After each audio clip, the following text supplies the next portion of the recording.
It's my duty to please the booty. And Muzz got mad at me, the coach said, he goes, Jesus Christ, why don't you just wear 2 9s? And I went, okay. I'll switch the call. Please never do that. Yep. So.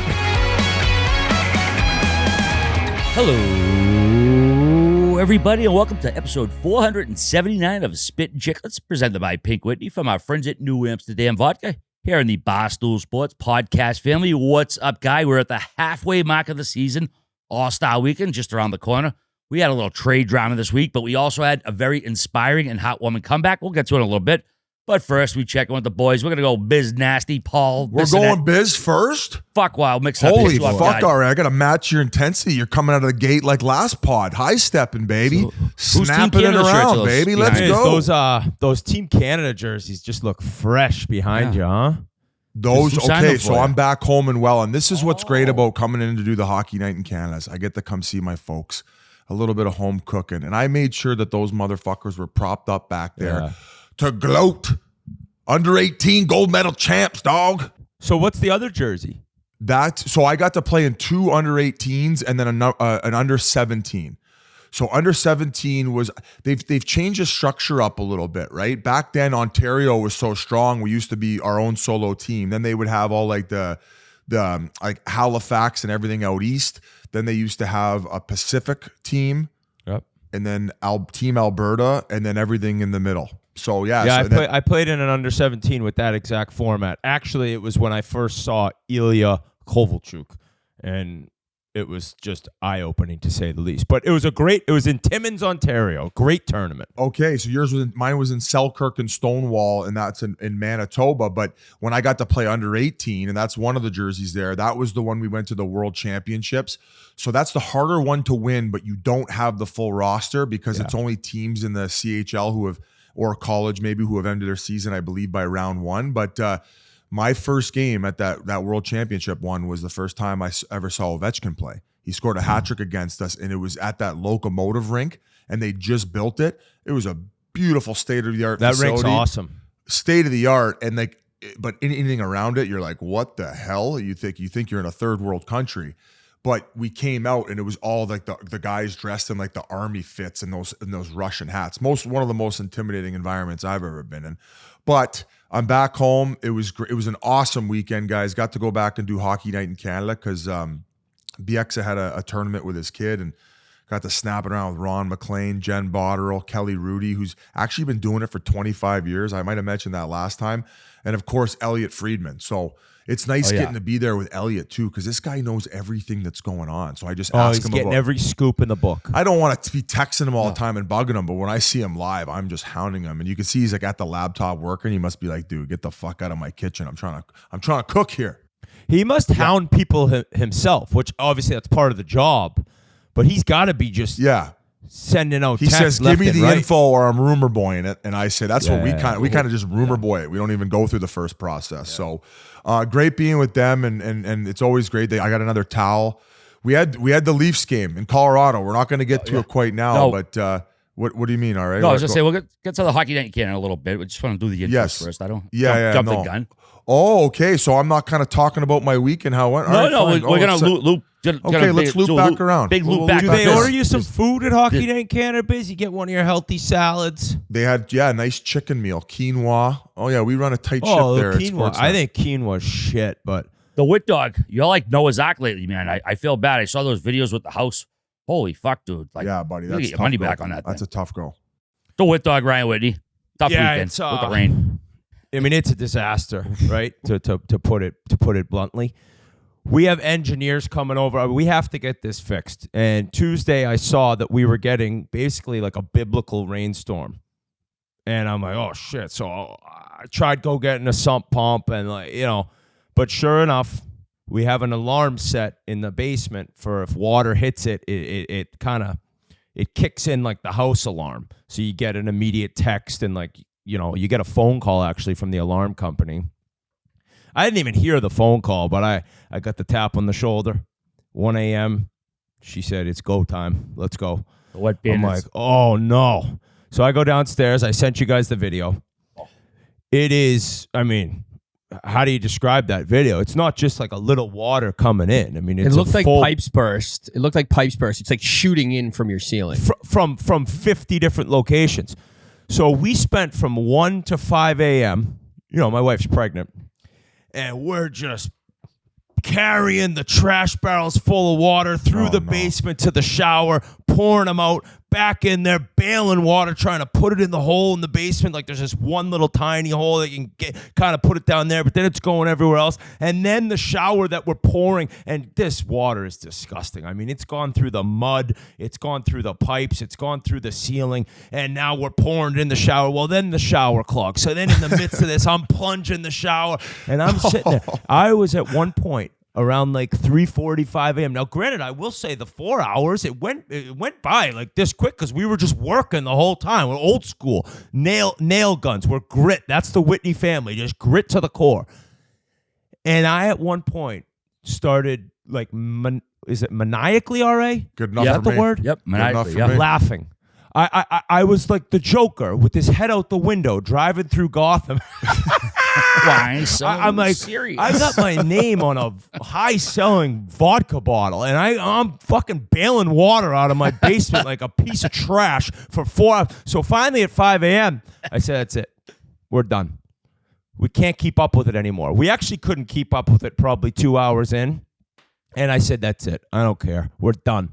And I went upstairs. She couldn't fall back to sleep, but I fell back to sleep at 7, and I just did the walk down, figuring that the entire finish side would be ruined. But no, basically, the water it was still flooding and it was still leaking, but it was just like inches of water on the floor in that side of the basement. So in the end, we kind of could have done that probably. Like, I don't know if what we did saved like a bigger disaster. Yeah, But then the insurance. little hockey room. You saved the insurance. No, buddy. Insurance doesn't cover this. Insurance doesn't cover outside. You can get like insurance covers when a pipe bursts. Brutal. And but outside water, groundwater, surface water. You're getting it right up the hoop right now. You can get insurance for it, but you pay a ton, and then they'll only cover like if like the boiler was ruined. It's something that at this point I think I have to move. But there's like no houses, or it's just, you know, it is what it is. Right. It But is so what it is. when you bought this house, were you aware of that, or did you just buy a lemon? No, like not really. But then we did something that made it worse. That was a fumble on this guy's part, who's then really tried to help a ton in terms of fixing it. Now, I will say this: the best part about it was that the next day, say it was like noon, my wife said, "I was so proud of how you handled that.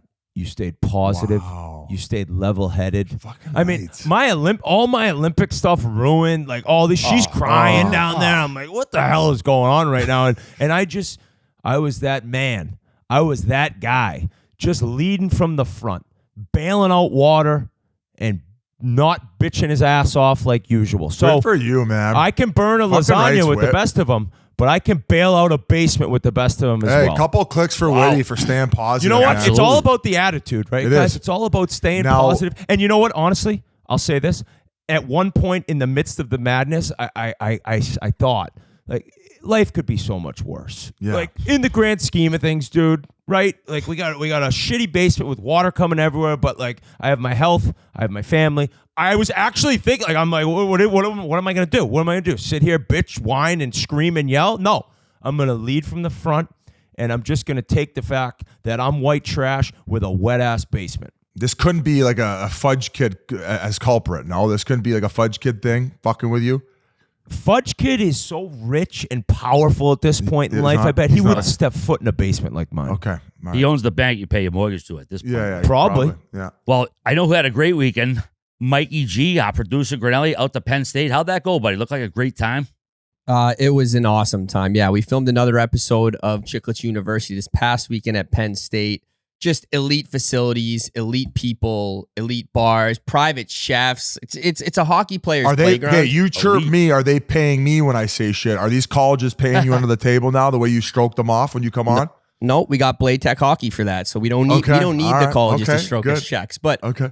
the cool thing about the video, and huge thanks to Coach Gauthier for kind of taking us in, treating us like family all weekend, is Coach Gauthier was there when they were a club team. So in this video, not only do we see the facilities, Coach Andrew Sturch gave us a tour of the campus, but Coach Gauthier kind of breaks down the process of going from a club team to a Division I team, which was really insightful. And he was also there for the building of the arena. And Terry Pagula just coming in, slapping down $100 million check basically and being like, build this for the hockey players only. And I mean, the facilities are as elite as they get. I mean, hot tubs, cold tubs, saunas, private gyms. It's just like, it was insane. The Captain Christian Berger gave us a tour, which was awesome. Biz, you'll love it. They call this, all the girls on campus call this guy Hot Juicy Burger. Oh, just wow. an absolute Jesus. wheel. Just Okay. Did he tell you this? Yeah. Or no, one of all his of his teammates did. This Okay. kid was a very quiet, reserved Okay. guy.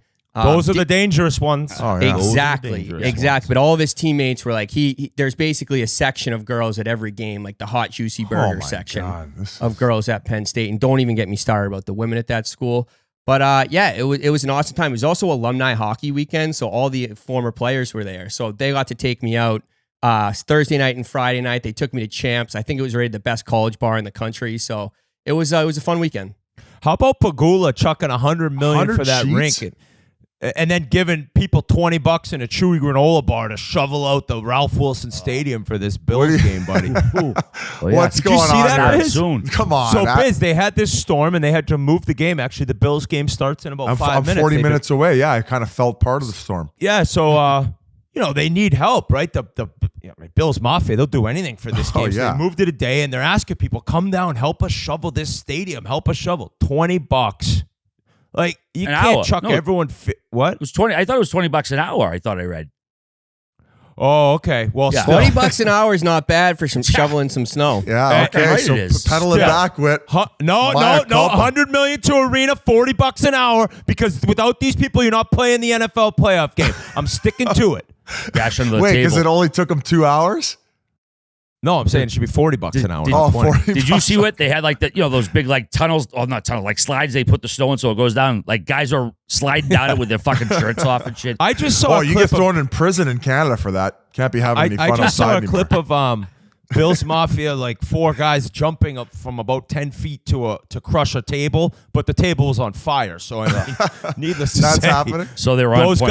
guys would have taken the $20 in the Chewy granola So, bar. all right, I wasn't actually going to go into the hockey night in Canada. I was actually transitioning because we usually talk about our weekends. And like Grinelli's college experience, I went to Kitchener to the Kitchener how was Rangers that? game. Oh. Buddy, it was awesome. The old Kitchener Memorial Auditorium. It's like old Maple Leaf Gardens, and they've done 2 renos on it since. So it's beautiful. It's got the boxes now, and it's got one side that goes up, and it's ran like the Green Bay Packers, where it's locally owned.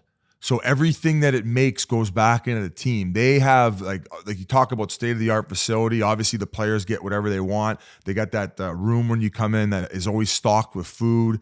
I don't think that they're going to school. They're doing all their schooling kind of like academy style there, which I think that who do we just have on who kind of went into that when they were at the program? Will Smith, right? Will Smith, yeah, yep. So all online so shit, and on top of that, so there was this Finnish coach. He won gold medal for the Finns, and I got his name right here. I hope I pronounce it correctly. It's Jussi Ahokeas.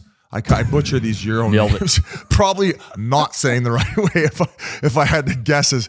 I'm brutal. Can you guys give me a break? I'm brutal with the names, Whit. Come on. Stop bullying me right now with the names. It's like, I got this name. Yeah, You're I got not this brutal name. with the lineup reads though, Biz. I'm like, gazoon tight. Like, buddy, like, spit it out. But he's the first ever European coach to coach in the CHL. So he had so much success over there, and he wants a direct line to the NHL, and he figured coming over here and play. And so he ended up in Kitchener, and they were nowhere near the top 10. And right now they do have some weapons in their lineup, and they just traded for a kid from Barrie, actually a kid who was in the World Juniors. I got these guys' names here, so hopefully Here we go. Hopefully I can do a better job with Mike theirs. But Smith.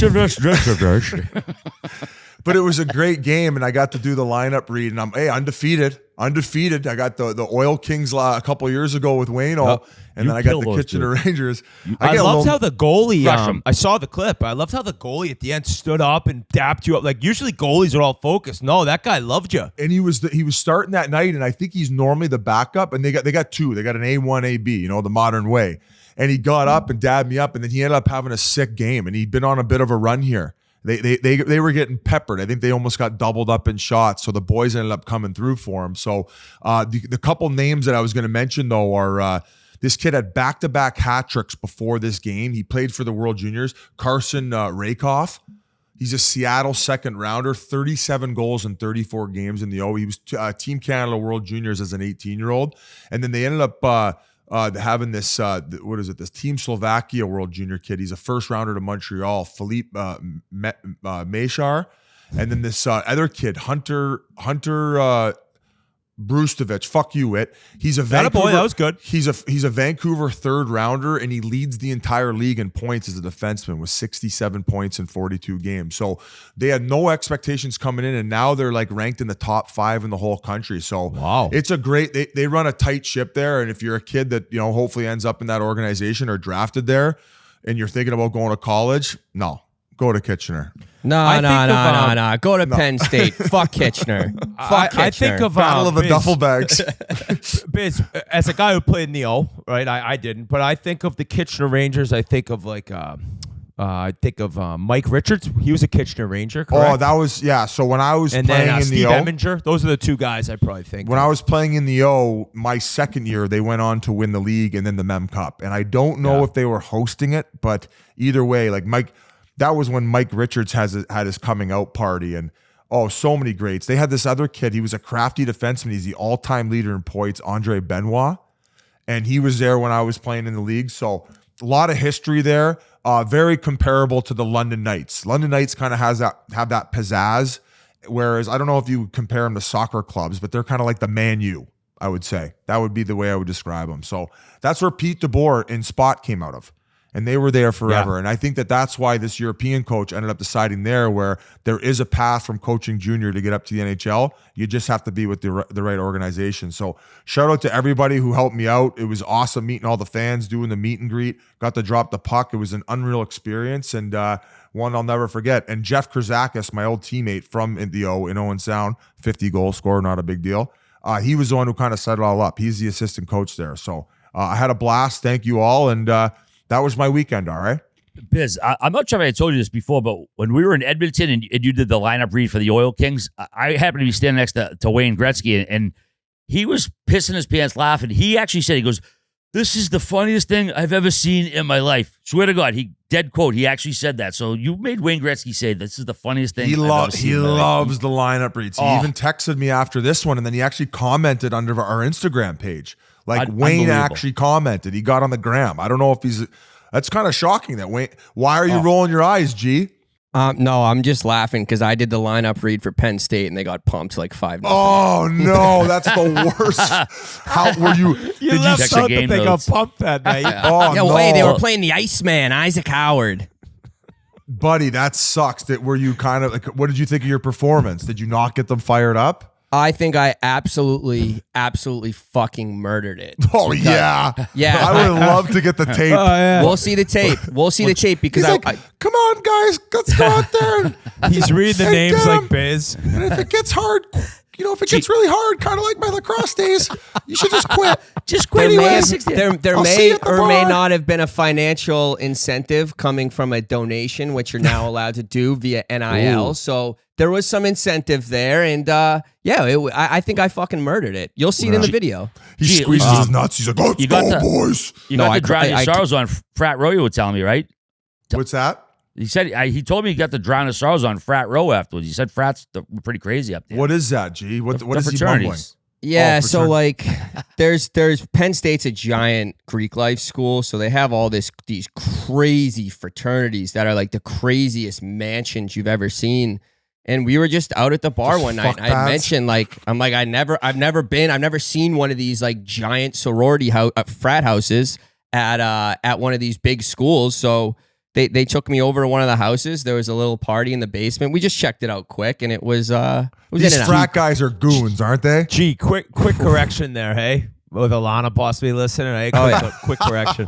Quick. Yeah, we were at the frat house. All dudes, no chicks whatsoever. Well, no, that was the crazy. It was like a Chiclets meet and greet. Yeah. I would say this in this basement, 6 guys, maybe 250 girls. It's Come wild. On. It's wild how they do this at these frats, man. Like, and the way Where these are the guys?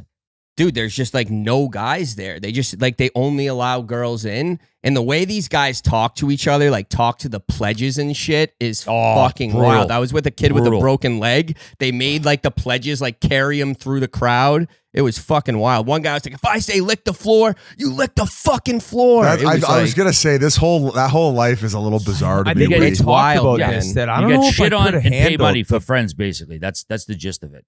Like, You're what? Yeah, I mean, I understand if you go to school, you don't know anyone. It's like how everyone meets people, but I just don't know if I could have dealt with that first year of just getting tortured. I mean, I don't think I need. although to, I was getting tortured when I was in the NHL by vets. So I guess well, you don't got a choice there. The paychecks are too good. You can't leave, right? It's like what sucks you in, the friendship or the money? But RA, were you just about to say you don't want to get harassed for friendship? no, Is that- basically, you get hazed for however long the pledge period is, and then you have to pay fees, and then all of a sudden one day, like, oh, you're part of our fraternity, and then everyone's their best friend. But it's so fucking strange. I know down south is a big deal, and people talk about networking and shit, but at my school, it was like fucking, you just got dumped on for like 2 months. And all of a sudden, oh, you're one of our brothers now. It was like, it's fucking weird, man. I mean, whatever well, you floats guys your are boat. hanging Dude, I out love you, Oh. bro. Remember that time you shit Yeah. on my chest? Yeah. And then Drinking they all this knock shit. your Oh, girlfriend. man, that You're was all looking. awesome. Remember when you crushed my girlfriend, man? That was Oh, awesome. yeah. Exactly, yeah. Yeah. Maybe when you made me call in that bomb threat to the school, Swatted, and then I got swatted the other expelled. frat. But I'm still here at 45 trying to get into this frat after you shit on my chest. Remember when you stabbed me in the spleen when I cut you in line at the dining hall, dude? I was only in the fucking hospital for 2 months. It was cool, dude. I'll always remember that. Remember when you maybe drink your bathwater full of cum like that movie that just came out that Cornelli loves? But you're my brother. But you're my brother. You're my blood brother. Oh, fuck, Oh, man. fuck. So the kid I was dabbing up, the backup goalie, I can't, or now, sorry, A1AB. I got to mention his name. A1AB. Tristan Malbeuf. Shout out to you, brother. Love dabbing you up. Thanks for the win. Making me look good. 2-0 in reads. Grinnelli, suck it. 0 for 1. You do not. Hey, and here's another one.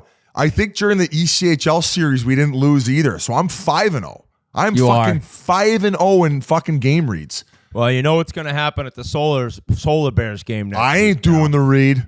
You're doing the read. No, you're the read guy, dude. No. I'm the mascot for Yeah. Christ's sake. What's in the- You what's in can't the suit? talk. All right, I'll tell them. I'm going to say, you motherfuckers ruined my streak. I'm going to come here after the game, and I'm going to bring my Watson gloves. I'm going to slap each and one of you across the face, just like that gif. Oh, you made me I saw you last catch week, bro. RA with that. I was like fucking deaf after. What are you saying, Yeah, Biz? I gave you a pretty good whack there. Fucked up my suction. I was deaf as a haddock.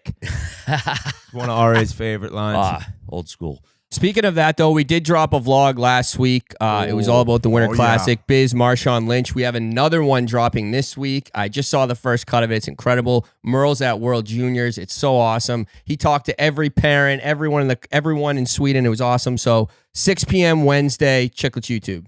I And then we'll checked have the a vote. YouTube, Who's the drunkest guy in the vlogs, Merles or RA? RA wasn't even there. He still wins. Yeah. Yeah. Hey, Photo I finish. checked the Debbie.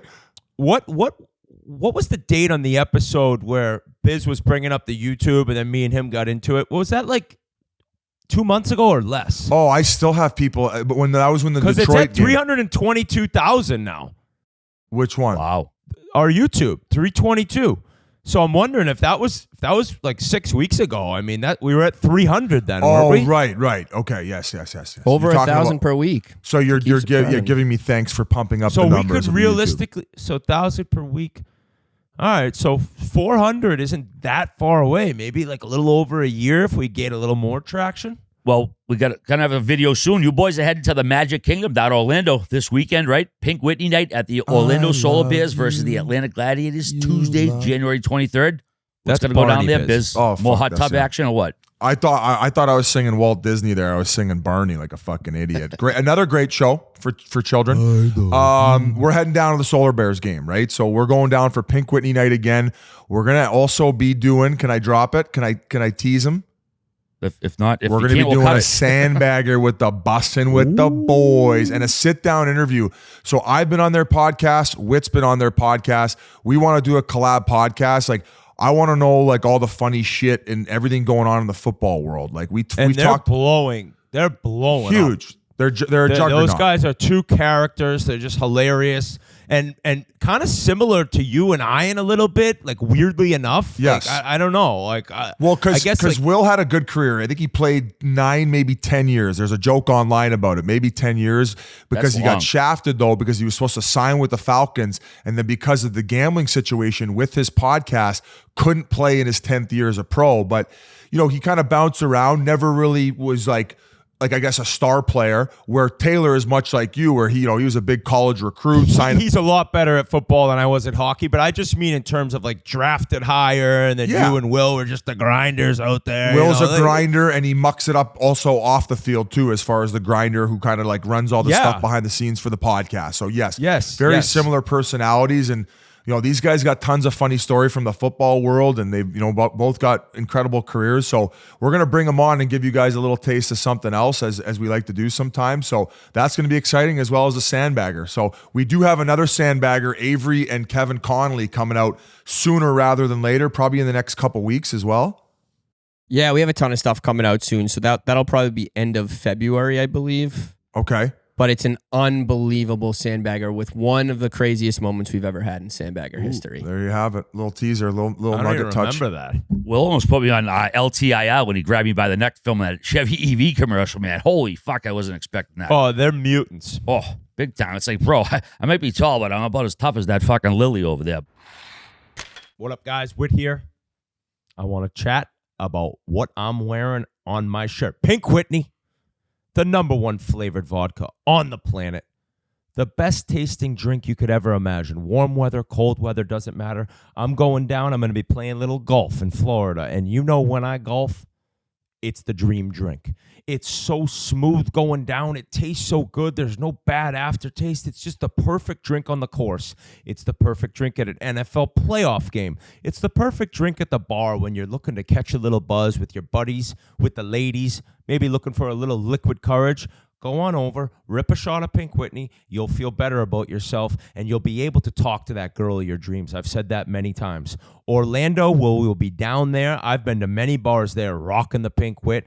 They have plenty of different options for bottle sizes when you're going to your local liquor store. I love the big dog, the 1.75. Bring it to the party. It'll be gone by the end, but everyone gets to enjoy it because it's such a monster-sized bottle. It's perfect. If you'd rather the nips, that's a great, easy way to go. You buy 12 of them in the pack. Bing, bing, bing, boom, boom, boom. You're feeling great. You're hitting the ball nice. You're just feeling like yourself. You're feeling like you can go out and conquer the world, and that's because of Pink Whitney and because of what it can do for you. So, like I said, liquor store, get any size bottle you like. If you go to the bar, get it with a little splash of soda water, maybe on the rocks as I like it because the ice melts and it's a little bit, Pink Whitney water. And if anything, introduce it to people who've never had it. I ask you to just give it to people who've never had it. Just, you know what? If they don't like it, I think they're crazy, and I think everyone listening probably thinks they're nuts. But you know what?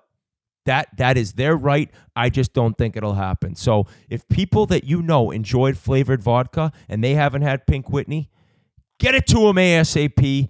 Get to the bar. Get to the liquor store. Keep supporting that brand. Cannot thank you enough. Pink Whitney's where it's at. Thanks to New Amsterdam Vodka for making this all happen. I love you all. Also, boys, I'm going back to Charleston, South Carolina, Thursday. There's a cast and crew screening for The Late Game, the movie I filmed down there in September of 2022.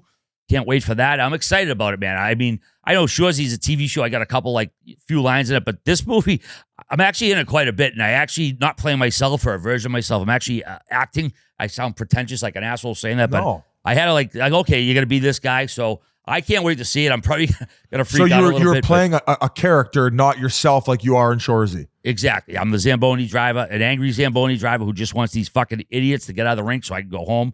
And I'm yelling at them all fucking game. So it was really fun to do. I did a lot more than I expected when I got down there. So I really can't wait to see this now. It's not going to be at the local multiplex. You're not going to probably see it at every theater in the country, but it will be streaming soon. I'll be letting you know when you can see it, but I can't wait, man. I'm very excited. I love that. All right. You're buzzing right now. Yeah. You're like TR, one of our guests coming up. All the acting you're doing these days. Now, it's fun, man. We might get to it later. Did you watch the Golden Globes? Were you all over that? You know what? I didn't that night for whatever reason. I mean, they've always kind of been like I wouldn't even say the Oscars' little brother, more like the Oscars' like fourth cousin that they don't really talk to, especially after all the shit they went through. But I didn't check it out too much. But Oppenheimer's going to sweep the Oscars anyway. So Okay. yeah. Also, just a reminder, we are going to be in Toronto. I think it's the Spittin Chiclets debut up there, right? In 2 weeks for All-Star Weekend. Which is shocking. I know, right? What do you mean? Like Just that we haven't been to Toronto as a group yet. Yes, we have. We went there and we interviewed Elliot Friedman. Remember we ran into Shanny at the airport? I know, but I don't think we did a meet and greet. We did a big event one time. Whit, you weren't there. It was with the Score Bet. They did a big tent. That's yeah, what I yeah. got. That's when I got that stupid blue jacket that I always wear. That when I look like basically like I skin buoy, and I got RA those nice New Balance shoes that I'm sure he's probably still wearing to this day. 3 years ago. Got him on right now. Well, Whit wasn't there, so it wasn't an official Spittin Chiclets debut. So we're all going up there. Thanks, guys. We should Absolutely, have like a film crew for when you're arriving at Pearson.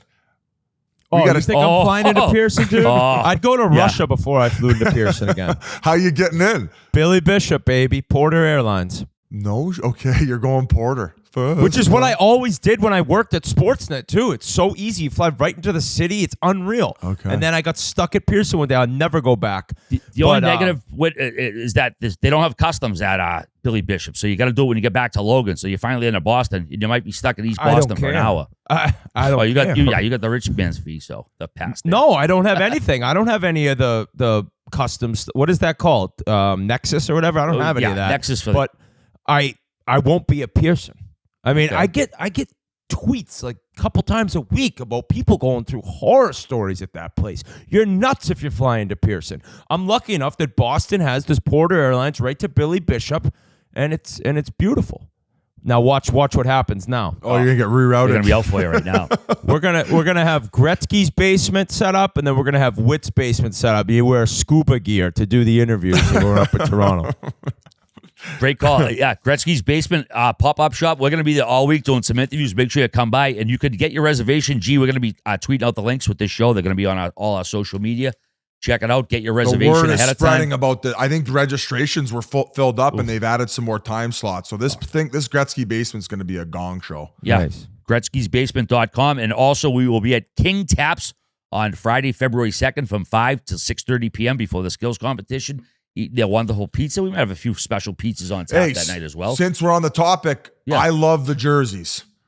I think they did an incredible job branding them, especially for the. Why are you fucking laughing, Whit? You Is didn't there like the anything more obvious than RA hating these jerseys? I'll tell you, my buddy had the perfect line Say a for fucking him. word. They look like 90s cereal boxes. That's like that's the point. It's a silly all-star game with these basic video game players doing these crazy fucking skills now. I love the concept. And the fact that Bieber helped design them, and I thought the marketing, the way they did all of it, I think that they pop perfect. And who wants the jerseys? It's for the kids. And if you're an adult and you kind of have that fun. For the kids. It was for the They're all for right, you Whitney. didn't like them? They didn't really like make me jump out of my seat. I thought they looked like something like on like a fast food fucking Happy Meal like McDonald's or something. I don't know. They were kind of cheesy, but Well, I whatever. figured you would have loved it then. By the way, when are we getting the celebrities? Have they come out with who are the 4 celebrities with the 4 captains for the teams? I don't They have think not. they've came out yet. I would put Bieber money. will be one of them. No, Bieber should be one of them. I would put my money down that McDavid's team has Chad Kroger. Has to. He's the Nickelback guy. He's their fucking agent at this point, the amount he's promoting them. Who are your guesses? Shania Twain? She's from Timmins. No. I actually have no idea because with the NHL, I mean, they could whip out a kid from like Home Improvement, like the show 40 years. Like it's the NHL. Tim the Toolman Taylor? Yeah. People would fucking love that. They'd probably want him as the Leafs head coach. Get in the corners and work harder.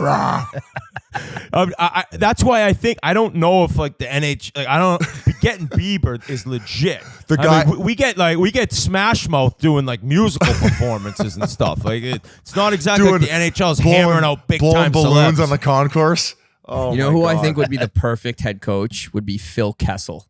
Oh wow, that's a wild card. How the fuck with all these injuries and like the amount of guys? I know. Give him a job, Dude, and he had, what do you have, 13, 14 goals last year? I think it's so weird he hasn't been signed. That is I kind think of Corey Perry's going to get signed before he Perry's gets signed. definitely getting signed. Oh, he's getting signed. He's no getting doubt signed. about it. Absolutely. So I like the jerseys, and I get where you guys are coming from, but I think it's going to be so cool and really cool that it was all the guys from. They should change those jerseys to Vancouver Canucks third jersey for fuck's sakes with how many guys who got voted in. They have 5 guys on the team. It's like the London Knights my last year of junior hockey. They had 7 guys from their team on the All-Star team. It is wild. That's a little much. Yeah, well, coaches are going to be Tocchet, Laviolette, Montgomery on bonus. There's going to be 4 player and celebrity captains. They're going to pick 11 players each for the teams. There's going to be 9 skaters and 2 goalies. Coaches will be assigned when the captains are named, so it should be a good time. But yeah, Canucks and Leafs fans, they were very busy voting. Bessa, Demko, Miller, Pedersen were named along with Mana, Nylander, and Riley. Should be a good stuff. And also Jeremy Swayman, Bruins guy. We got to give him a shout out. We'll get to him a little bit later. But listen, they had to revamp that all-star setup with the skills comp. They got 10 guys in right now. I think 2 more get voted in. The lineup they have, if everybody's healthy, is absolutely. I think Sid would probably get added to the mix if they're not idiots, if he's going. But I am. Are you not fired up for this $1 million event? I love it. You were kind of the one that was down on it a couple weeks ago. You know what? And I backed out of it. You convinced me, and the more I thought about it, Gary rang up that bat phone. Shut the fuck! No, he didn't. No, he didn't. No, he didn't. Change your mind. I respect it. I respect it. I can't be bought like that. Yeah, I just told. What do you think? I'd rather be bought or tell you you're right. What do you think? What do you think I'm going to do? You would be bought in a second. Jesus. All right, Biz. Before we get to Hockey Night in Canada, remind us, subscribe to our YouTube page if you have not yet, and follow our socials. Biz, awesome stuff Saturday night. We already talked about your Kitchener Rangers lineup reading, but Terry Ryan, man. Gary's calling. Give me 1 second. All right. Joe's canceled. Biz is live. Give me the topic. I'm going to text him, and whatever he says, I'll say it. Dude, the Terry Ryan stuff, this was unbelievable. You broke the news. Our buddy Terry Ryan hasn't played pro hockey in 21 years. Newfoundland Growlers, they've been fucking undermanned, bunch of sick guys. They called Terry Ryan partying the night before his birthday. Biz breaks the story. Take us through that, Biz. It was unbelievable stuff, man. Well, we always sit in the back at Hockey Night in Canada, and I do explain it while we're talking to Terry because I don't think he'd heard that side of the story, and he was a little banged up, and he had some mushrooms. That's why I said extracurriculars on air. And thought maybe it was part joking when he first sent the message. And then I told Ron, not explaining that he was on shrooms at that point.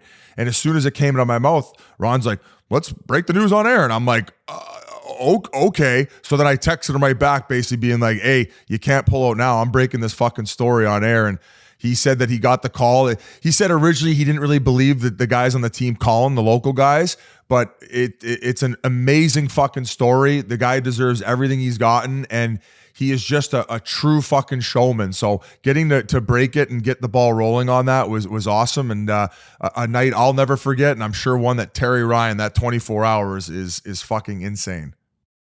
Well, I think we should send it over to him right about now, man. Great interview. We talked to him for about a half hour, so without further ado, here is Terry Ryan. Boys, real quick, before we go any farther, the world must know. Spittin Chiclets is brought to you by Body Armor Zero Sugar. That's right. Body Armor Zero Sugar, a new zero sugar sports drink from our great friends at Body Armor with no artificial sweeteners, flavors, or dyes. So whether you're looking to stay hydrated or you're just recovering from a long weekend like me, Body Armor Zero Sugar has got you covered. Body Armor Zero Sugar has great tasting flavors as well. Lemon lime. They got fruit punch. My personal favorite, orange. I said it off the top, guys. I am coming off a very long weekend at Penn State, and there's no better way for me to stay hydrated for a late night recording than Body Armor Zero Sugar. Biz is always telling me, Mike, you gotta cut out the sugar. Well, now I can with my new favorite sports drink, Body Armor Zero Sugar. It's available in stores nationwide, but you can head on over to the Body Armor store on Amazon and get yours today. Well, a huge pleasure to always bring this guy on the show, but today it's just something special. He's been the talk of the hockey world. Just an unbelievable story. I don't know, Terry, if this is your 4th, 5th, 6th, 7th, 18th time on the show. Either way, you're one of our favorites, a.k.a. TR, a.k.a. Ted Hitchcock, a.k.a. 10-inch cock, a.k.a. Uncle T, Terry fucking Ryan. What a game last night. What we love you, buddy. Show. How are you, Couple pal? clicks for Terry. What got a the show. before, yeah. Hey, if somebody Unbelievable. told me that there was going to be a time again in the world that you were the #1 search name on Hockey DB, I would have said that he probably got arrested for armed robbery or something. We got, buddy, we got McKinnon bending the Leafs over at home, and you're the talk of the hockey universe. And What a with story. no plans on that, guys. I got the call. I was out celebrating my birthday with my buddies. I mean, my birthday was Sunday, but it's Saturday, and we're like, stroke of midnight, T-Bone, let's go out. So I had no clue that this was going to happen. We came here at first. I was watching videos in the afternoon. Then I went to the Growlers game. Then I went to Greensleeves. Then I was at Blue. I was at Blue on Water. I don't know how many pints in. It's 12:05. Zach O'Brien phones.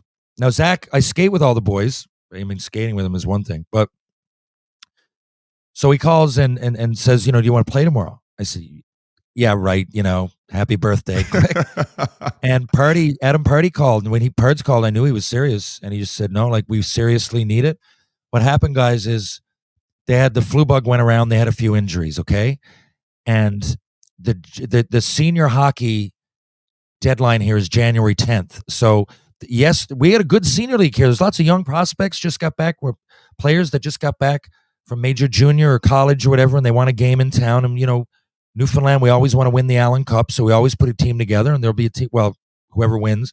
So if you play, though, after January 10th pro, you can't go back and play senior, and guys do take it serious. And so they didn't have many players to pick from. And you're speaking to the haters right now, the people trying to bring this story down. There was not many people on the island to pick from. No, they think that I wanted it. Yeah, they think it was a publicity stunt. It wasn't. Now, it wasn't at all. But I got the call, guys. I'm 3 sheets to the wind at 12:05. It's an afternoon game. I said extracurriculars on Hockey Night in Canada because you were on mushrooms too, you fucking idiot. Probably something. Well, it's a normal day. It's just a normal afternoon. So I immediately went out. I hailed a cab. I went home. I drank liters and liters of water. I had a couple of sandwiches. It was hard to get to sleep. It was all coming together. I mean, I was sobering up, but I was like, okay, I'm going to do this, right? I'm going to play pro hockey tomorrow. And again, I knew everybody would think it was some sort of publicity stunt. I'm telling you, it wasn't. The stars aligned, and they asked me. They needed a player. And I love the Growlers. I go watch. I've separated my mind from being a player, obviously. I go down. I take my daughter. I love it. Me and my buddies go down. I love that we have a professional hockey team here. It's awesome to watch. And, I'm a fan. I played here for the St. John's Maple Leafs in the American League, and I really take pride in that. I love my hometown, my province. So to play on the team was such an experience just from that point of view. There's so much to unpack, but just the fact that I got to play with the Growlers, I could have been 25. What a time. Now to be 47, to have my daughter there, to have all these people from different walks of life, like my film buddies. There was people there I played soccer with in under 12. There was people there that I went to university with, a completely different life. There was people there that, aunts, uncles, cousins, and they all came together in a room to share that experience with me. It transcends hockey. It really, my daughter, guys, she was born 7 years after my last professional game. Yeah. She's 13 years old, and she got to see me play. Matt Cook didn't have to put me on the ice.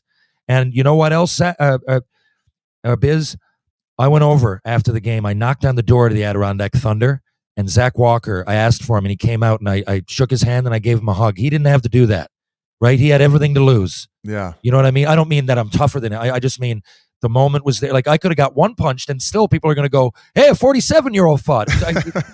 In the opposite end of the spectrum, it's like when I fought Taidomi the first time. I'm like, what's the worst that can happen here? If I get one punch in, it's going to be great. And it's always for my buddies and my friends, and that's who I got in mind. So I'm down there, and there was a lot of people. It was nearly sold out, and people started to chant my name, and I didn't want it to be awkward. I didn't want it to be a sideshow. I really didn't. I said that to everybody before, and I know what all my buddies were thinking. I'm going to go out there and I'm going to get in a fight, okay? Now, first of all, if I do that, it's a selfish move. What if I fight in the first period and I lose, and they get the momentum and they win, right? And they score a goal, right? Again, the Growlers asked me to do it. Adam Party's my friend.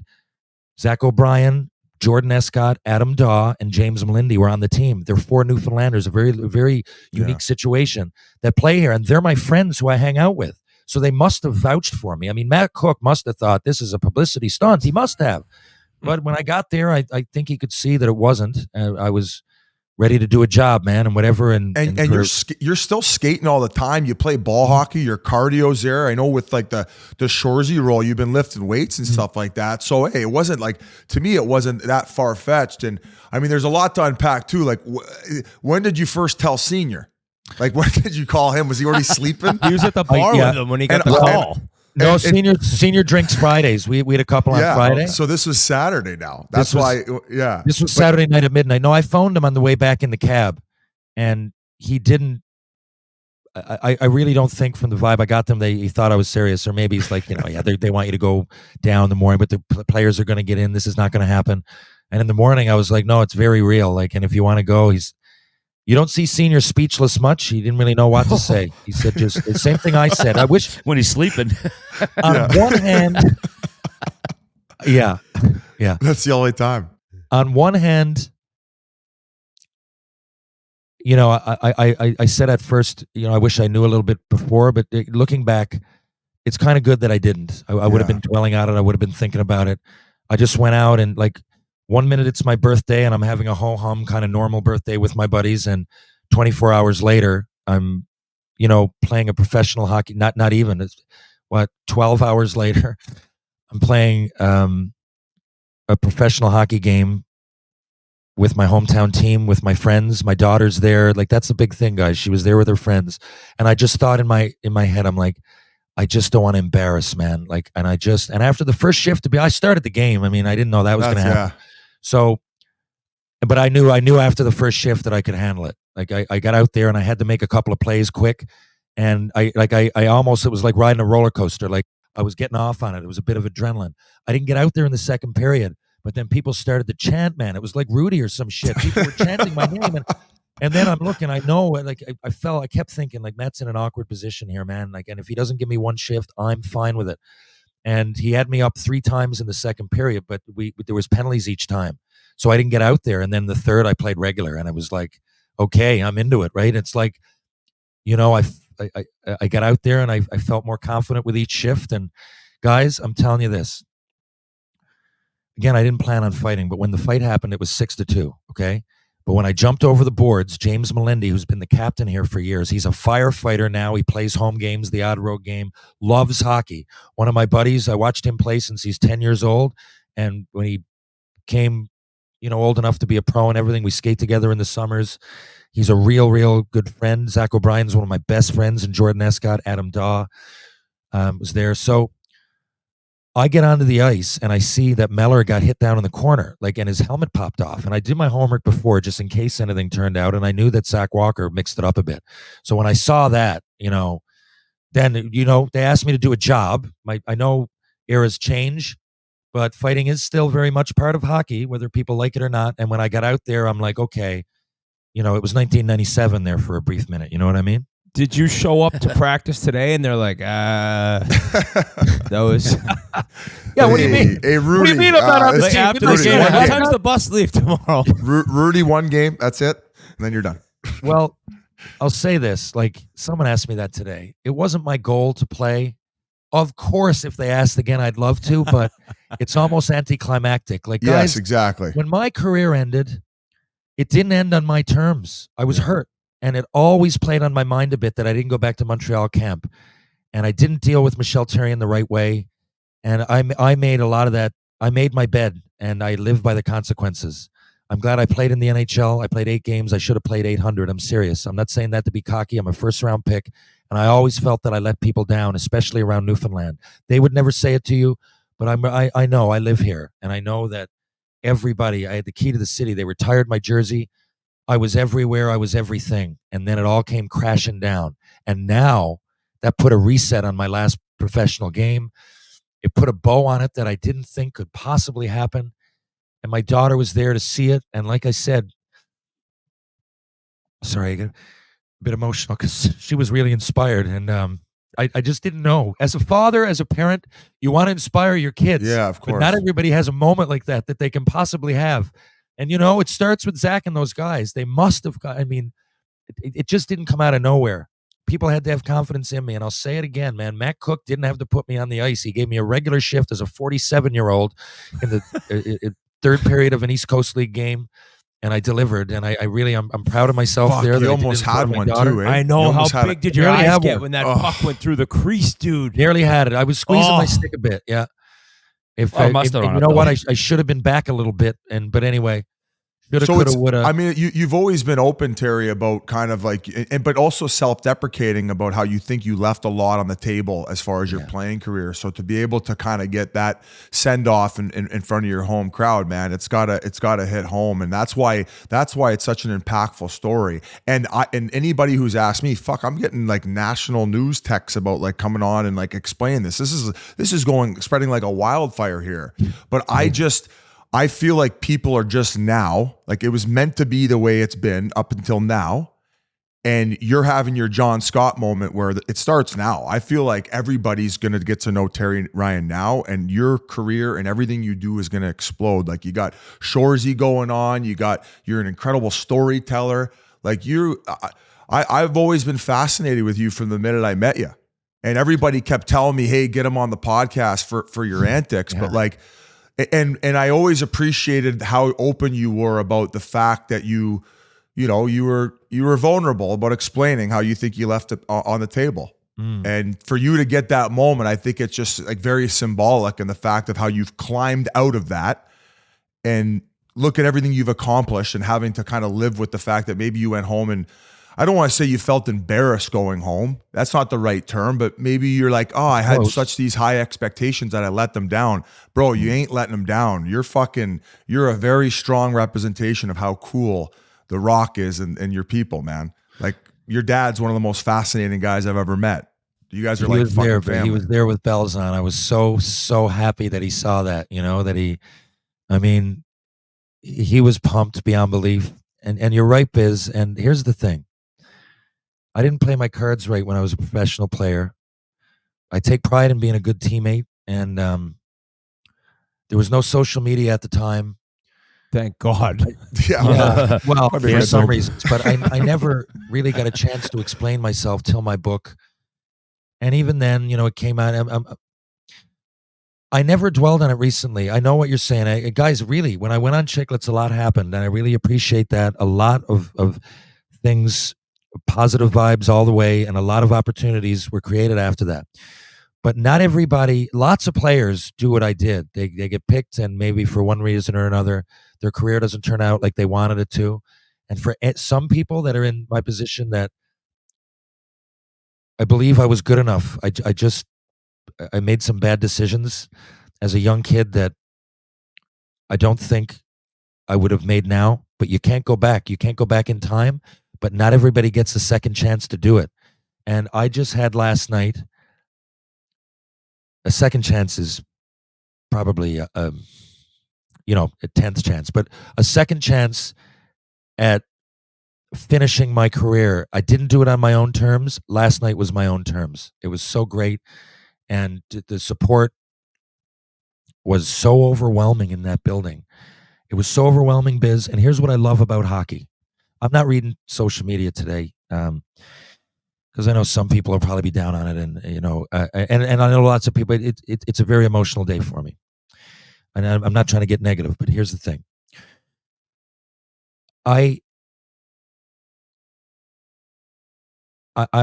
Hockey, to me, it's part of the fabric. I've always said, like, a dressing room is a microcosm of real life. If you're a leader in a dressing room, I truly believe that you'll probably be a leader in real life. I've never stepped too far from hockey, even when I wanted to. And when I went out there and I got in that fight, I know a lot of people were thinking, but that was a hockey play. I was playing a hockey play because I was paid last night to be a hockey player. No matter what the novelty of it was, that was part of why I was a hockey player. I think it's why I got drafted partially, not all, but where I did was some level of passion for the game. Sometimes you step outside of those boundaries. But when I saw Meller got hit, there was a level in my mind of temper that took me outside. It was that rage, that temper you get when your teammate gets hit. And for a second, I'm 25. And I wasn't thinking about any of that.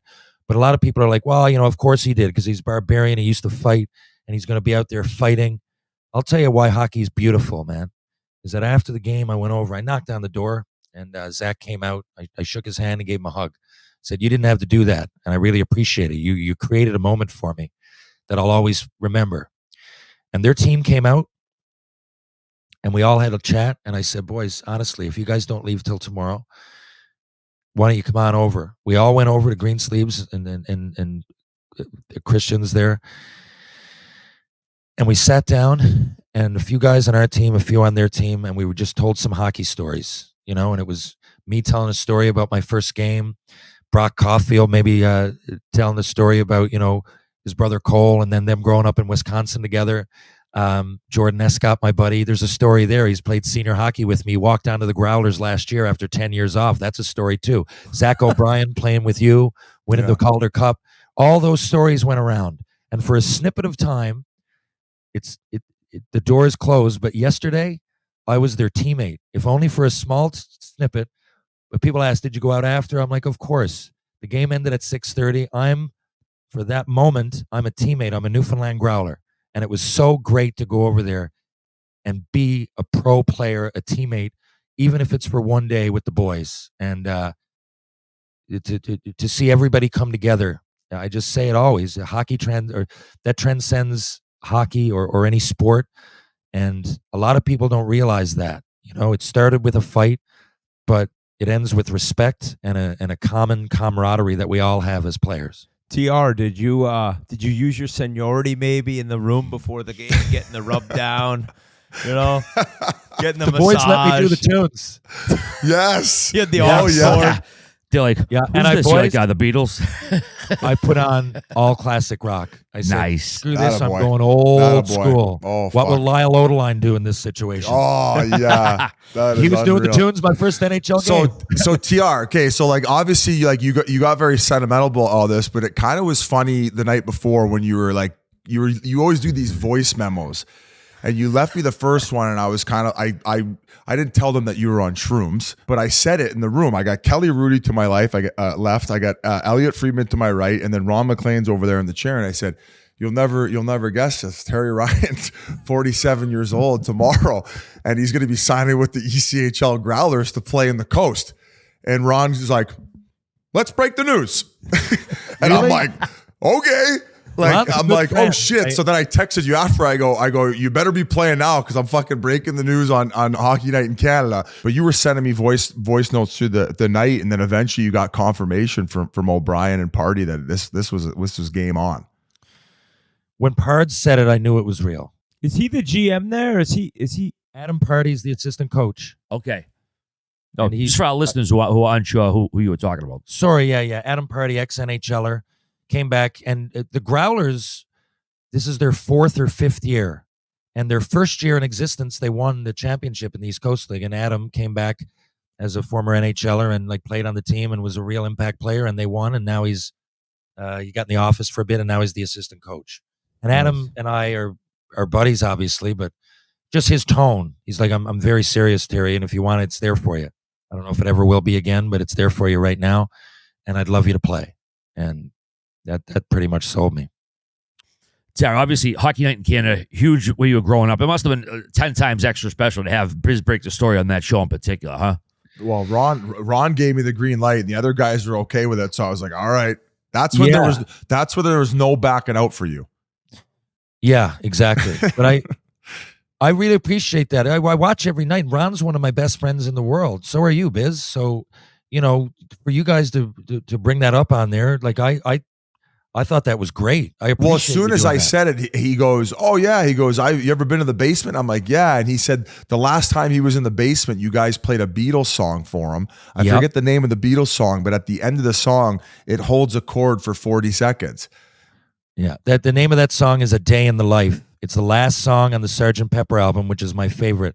And Ron and I, when we have beers, we often talk music. And he's really into the Talking Heads. I'm into the Beatles, but usually we're into the same stuff. And we'll share stories about the bands that we love. and he'd never heard that. At the very end of A Day in the Life, it's the longest sustained piano note in the history of rock and roll. And I think it's 4 or 5 grand pianos, and they all get down and they make a sound. It gives the song a real heavy kind of finality. And the song is deep for a lot of reasons. I mean, if you're a Beatles fan, it's extra special.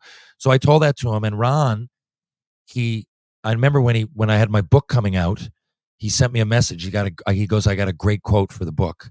And we put it right on the front. It says, like a sustained piano note, Tier's friendship never ends. And he was referring to A Day in the Life, and then he referred to it again on there. He's a good.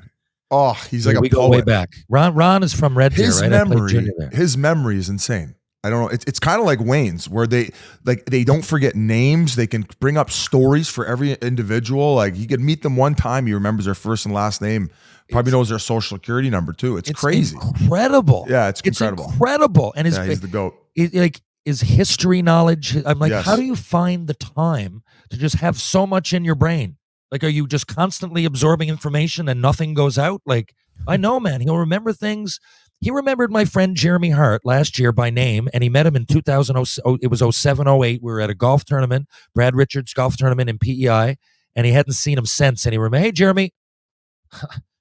Right, it was wild. Yeah. In the fight you had, are you a lefty? You threw those lefts. Oh, those are nice. Oh, so that's your offhand. That's my offhand. Yeah, those were nice lefts coming around the corner there.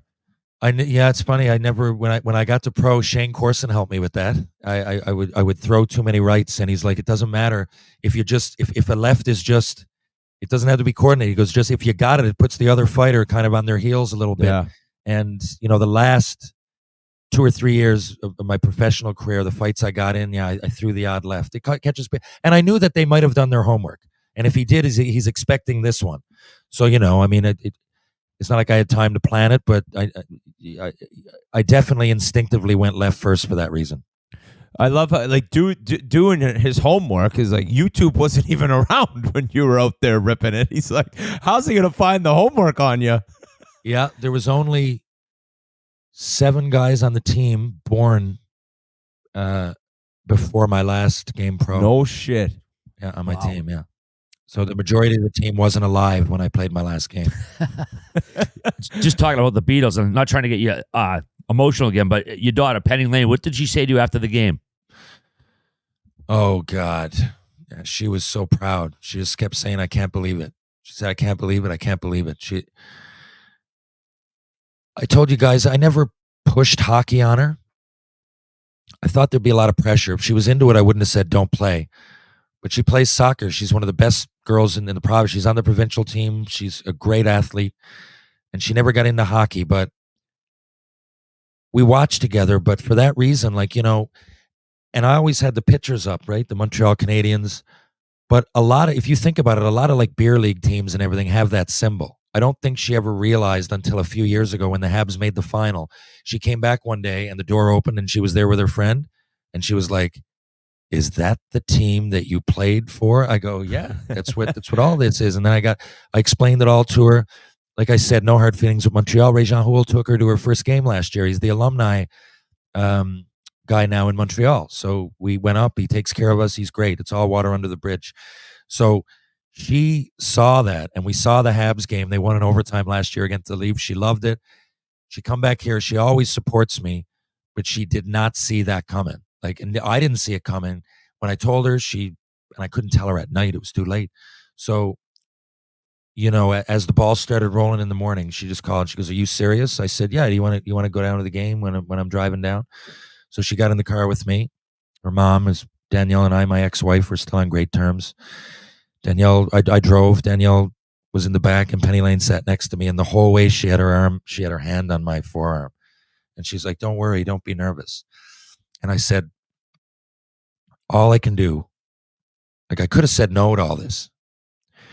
Because I before the game yesterday, I just didn't want to embarrass her and or anybody else, but that was the main thing.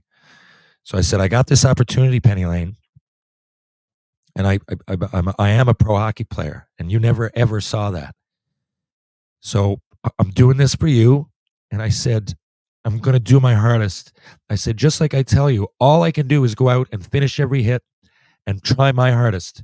And if it doesn't go my way, then that's the breaks. But I promise you I'm going to try my hardest. And she put her hand, she goes, I love you, Dad. And then afterwards, it was just, I was in shock. I remember saying, I can't believe it. After that, I don't really know what she said, to be honest. We had a talk, and today she came back here and she sat down and she said, I just can't believe what happened, Dad. And I'm so proud of you. And I'm like, That's awesome. yeah. So it's beautiful. like that moment again, it was a nice little novelty. I went out for warm up. I started the game. If that was it was a nice little nod. My friends were down there to support me. And it would have been a nice little, neat little story. But then when I got out there to play and then actually got in the fight, like I said, a lot of things had to go right. Yeah. And Matt had to put me on the ice. Walker had to say yes. And it was a decent, I'm glad he fell on me at the end, but I'm glad I got some punches in. It's not like I was outclassed or anything. I was in a fight. Hockeyfights.com has it a draw. Oh, really? That's all you need. That's all you need. Yeah. You might even get you might get the win for popularity votes now. I used to get the sympathy votes and log on to 16 computers. Maybe being 47, yeah. Biz is in the Apple store voting from every single IP address. Yeah. Hey, but Tara, like that finale though, like getting called out as a star and then you coming out, what made you almost eat it? Did you step on a cord or did you just hit a rut? I hit a rut. Okay. I nearly did. I mean, thank God you didn't go down.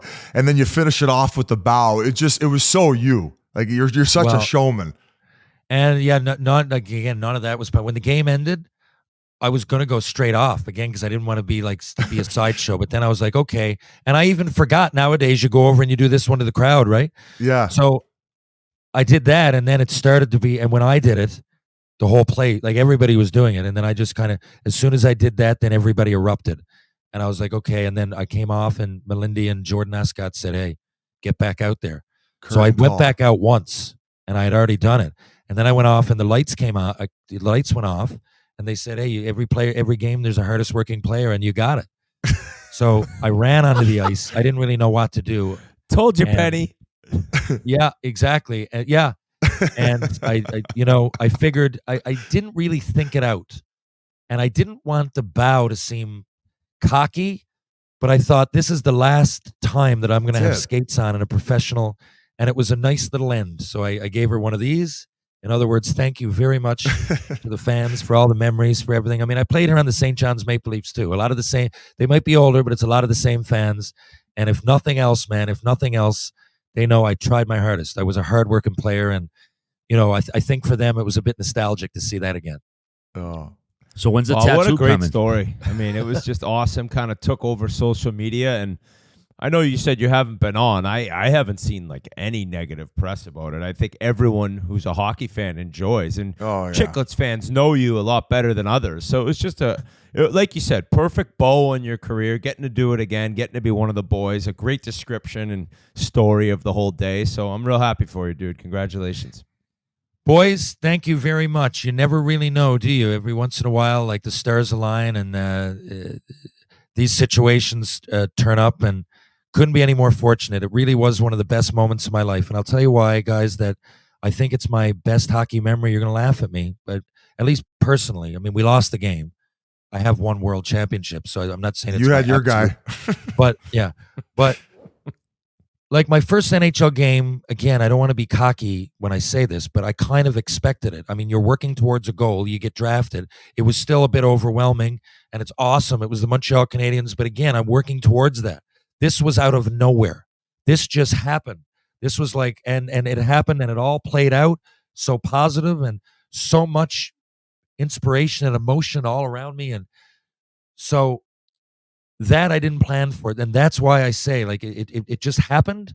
And all of a sudden, like, the sun came up, and by the time it went down, a major event had happened in my life, and that I had no inkling was going to happen. I am glad I keep myself in good shape. Otherwise, it would have been impossible. And no one's better at articulating it, buddy. You deserve it all. I'm so happy for you, man. We appreciate you coming on to describe all that. And it's just the beginning. It's just the beginning, man. It's going to pop off now. Back to Chiclets Cup now. Like Yeah, now yeah, we yeah. need now. Yeah, that- get the But, get the focus it was back the high. Now I want you back down low, working to get back up high. Yeah, you're right. And I got some ideas, and guys. Anyway, we'll talk about that soon. But in. Okay. All right, buddy. See, I have some ideas. One last RA's one. got one. Yeah. For probably One a last one. Shorzy question. All right, here we go. Absolutely, buddy. I know you're a little more wide in than I am. Do we have an official date on season 3 drop yet for Canada or the U.S.? We don't have. No, it's a great question, and I asked Jarrett that the other day. The way I'm led to believe, it's going to be in line with the playoffs. Okay. I don't know exactly which date. Now that would make sense, right? So I believe in the film industry, you never want to assume because things often go sideways. But Hey, that's what I believe, and I think it'll be a TR. good decision from their point of view. I think now would be a good time to license that fuck tent. I don't know. Your name's buzzing around quite a bit. There's a way to. Every time I put a picture up with a girl, it's fuck tent right on my people ask them like that. Oh yeah, just multiple comments, just fuck tent. Yeah, Mr. Hashtag fuck tent. Well, we love you, buddy, and we'll see you soon. Thanks again, boys. It's been an absolute pleasure. Love you guys. Love you, and let's T.I. catch up. I might be in Toronto for the All-Star game. I might take my dad up, and if I do, I hope to see you guys there. All right, before we go any further, here's a few words from our friends at Game Time. Folks, listen, last week I was looking for something to do. Saturday night, the Bruins had Tampa Bay in town. What did I do? I hit up Game Time. Awesome tickets, awesome seats. Took me about 10 seconds to get it done. No hassle, no hassle, no hassle. It's great stuff because you shouldn't have to worry when you're buying tickets to your next big event. And you don't have to worry when you use Game Time. Game Time is the fast and easy way to buy tickets for all the sports, music, comedy, theater, anything that's in your town. Boom. Hit it up. It's great stuff. I went last week. Again, Tampa Bay Lightning, Boston Bruins. Unreal seats, about 15 rows up. Can't beat it. Last minute tickets, flash deals, zone deals. It's so easy to find and buy tickets for every kind of event in your area. This app is so easy to use. Game Time has deals on tickets right up to the start of an event, even an hour after it started. It's the place to find last minute tickets. You find exclusive flash deals as well, sponsored deals on tickets for football, basketball, baseball, concerts, comedy, theater, and more, all kinds of stuff. With zone deals, you pick the section and Game Time picks the seats for an average of 18% savings. And the Game Time guarantee means you always get the best price. If you find tickets in the same section and row for less, boom, Game Time will credit you 110% of the difference. That's unreal. Not 100%, 110%. So take the guesswork out of buying tickets with Game Time. Download the Game Time app, create an account, use the code Chiclets for $20 off your first purchase. Terms apply. Again, create an account, redeem code Chiclets for $20 off. Download Game Time today. Last minute tickets, lowest price, guaranteed. Man, I love T.I. One of the great things about the show is becoming friends with him. I went to Newfoundland last year, hung out with him, his buddies, his old man, and just he's a special guy. In that interview, I think you got a good sense of that. Just, talking about his daughter and how much it meant to him. Very special story. So, T.I., we love you, buddy. Awesome story. You kind of took over the hockey world this weekend. So, awesome stuff. But he wasn't the only guy fighting this weekend, Biz. Lots of spiciness going on in the NHL this weekend. So Holy much shit. spice. I mean, Sheldon Keefe pissed off. His Maple Leafs blew a 3-0 lead Saturday night. As Jack Edwards would say, he had a little bee in his bonnet talking about the Nylander, Tavares, Bertuzzi line. Gee, want to roll that clip there? I just thought putting our best people together and going best on best, give us a chance to keep the puck away from those guys a little bit more, could help us. At the same time, kind of try to get more out of Willie, because Willie on his line was not good. That line was not good for us at all tonight. I don't know if they didn't have one good shift that I can remember. So I had to get Willie away from that. So all those things just kind of fit. I mean, he benched Tavares in the third period. He only had 3 shifts. 15:03, the third lowest time of ice this season. Bertuzzi, 1 shift in the third. Biz, you're the Leafs fan. Any panic or what? Well, There's the game gotta of they don't look very good right now. They don't look confident. The big dogs aren't rolling like they were to start the year.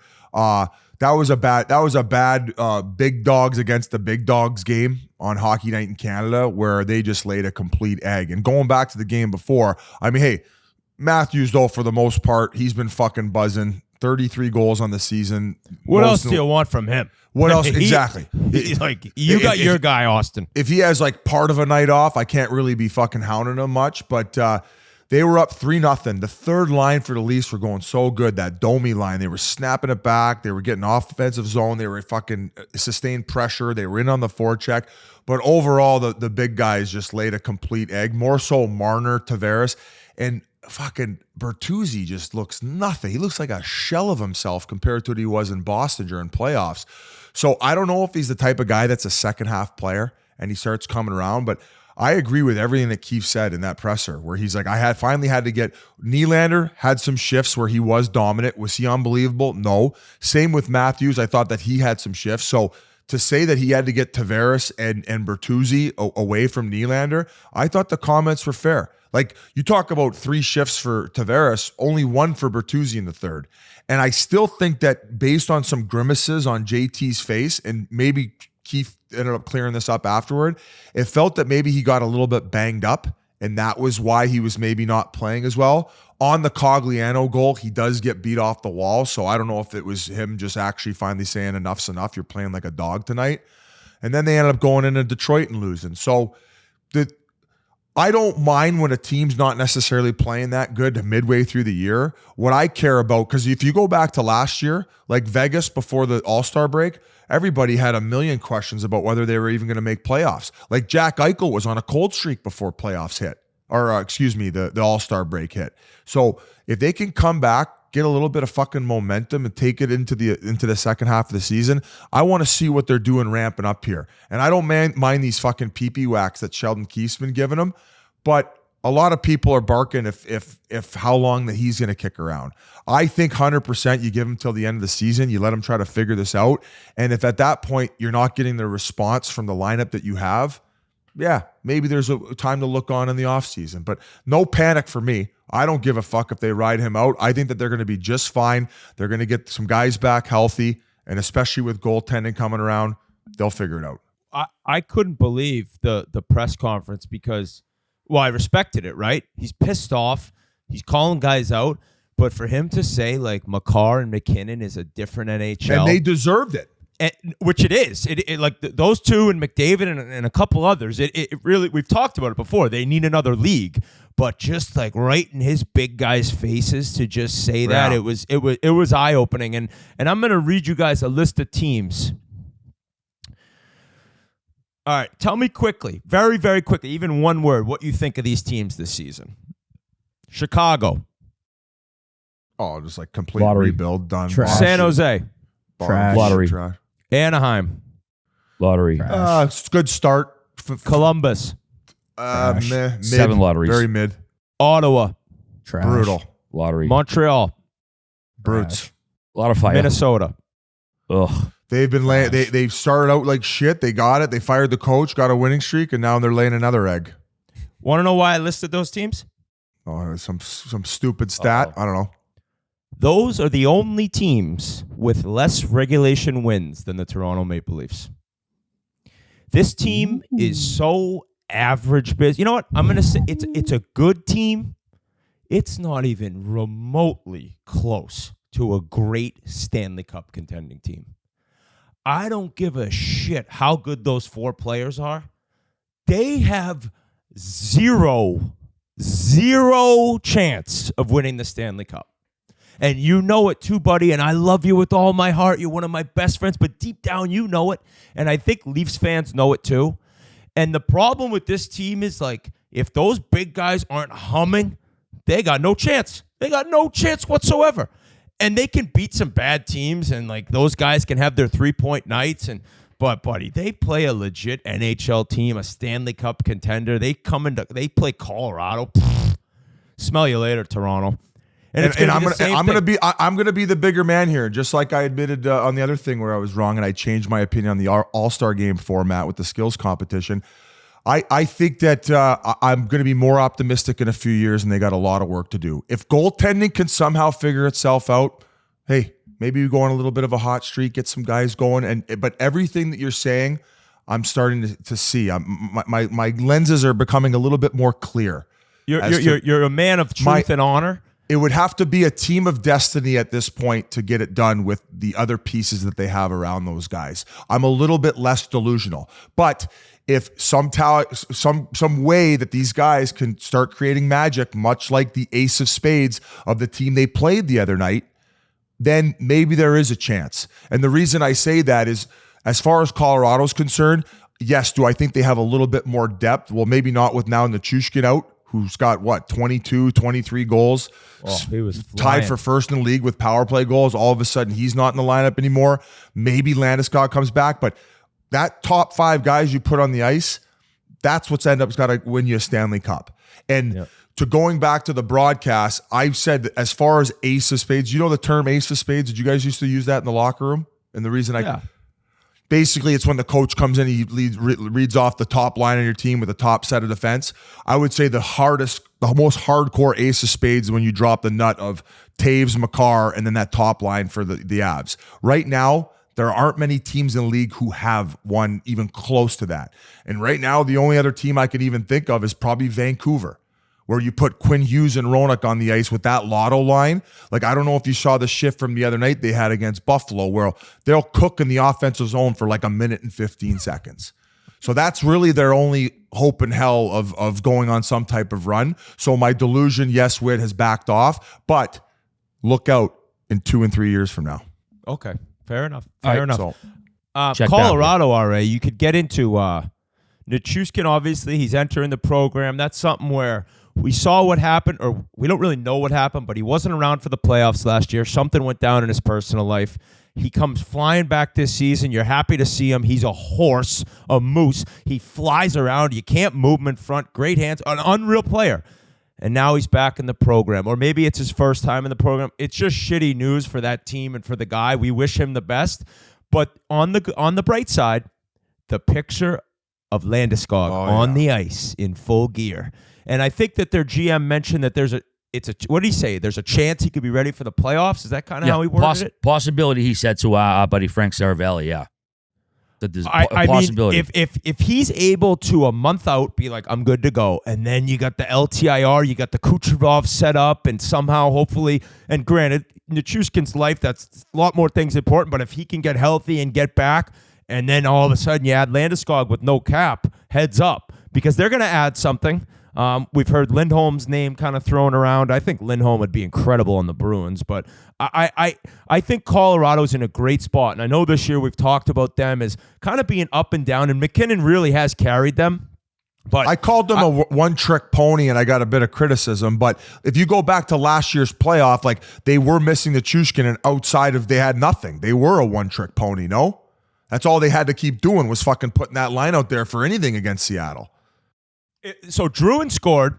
If he could get going, I think he's got 10 now, but like, that's a guy they need to really get ripping.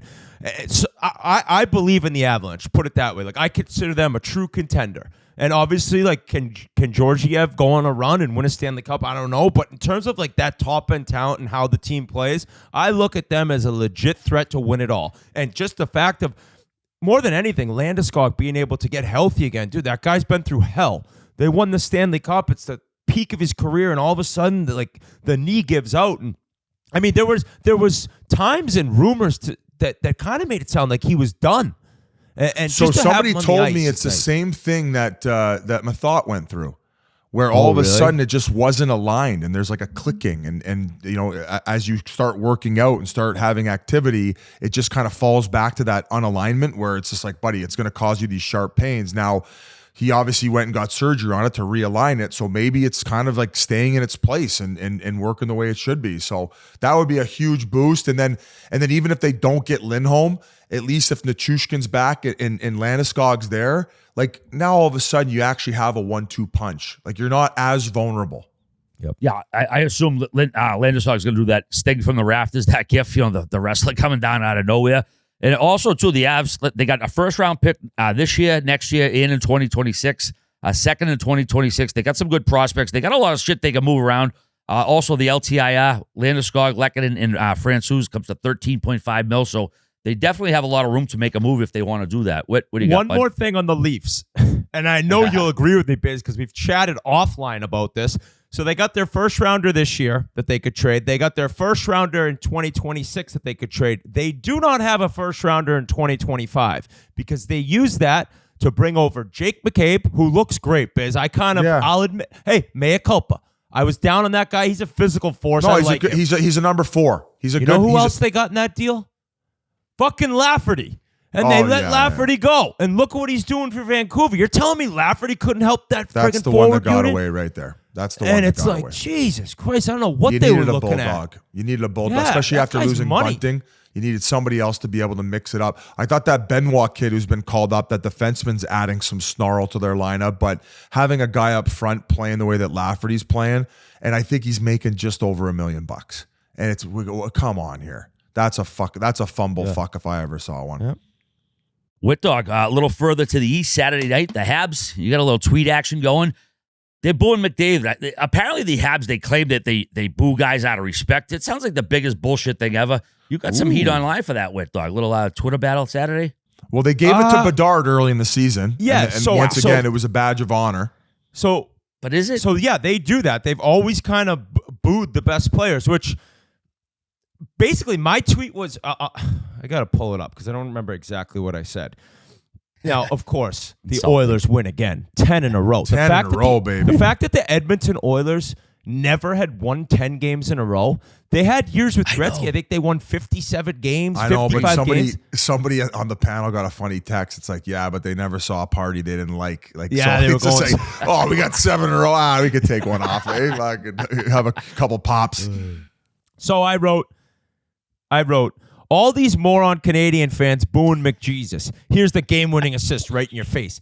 Okay, so I was more just like, yeah, you're booing him, and he just made a nice dish. I mean, it wasn't his best assist ever. I mean, by the way, like this Bouchard is having a season and a half. I think he's the second Oilers defenseman ever to get 40 points before his 40th game played of the season. I believe Coffey did it numerous times. Yeah, but did in 10 Evan games. Bouchard shot, one of the biggest weapons in the league. And I'm just kind of fucking around a little bit. And this person, the Caden Lidstrom fan club, wrote back a tweet of mine from December 15th, 2015.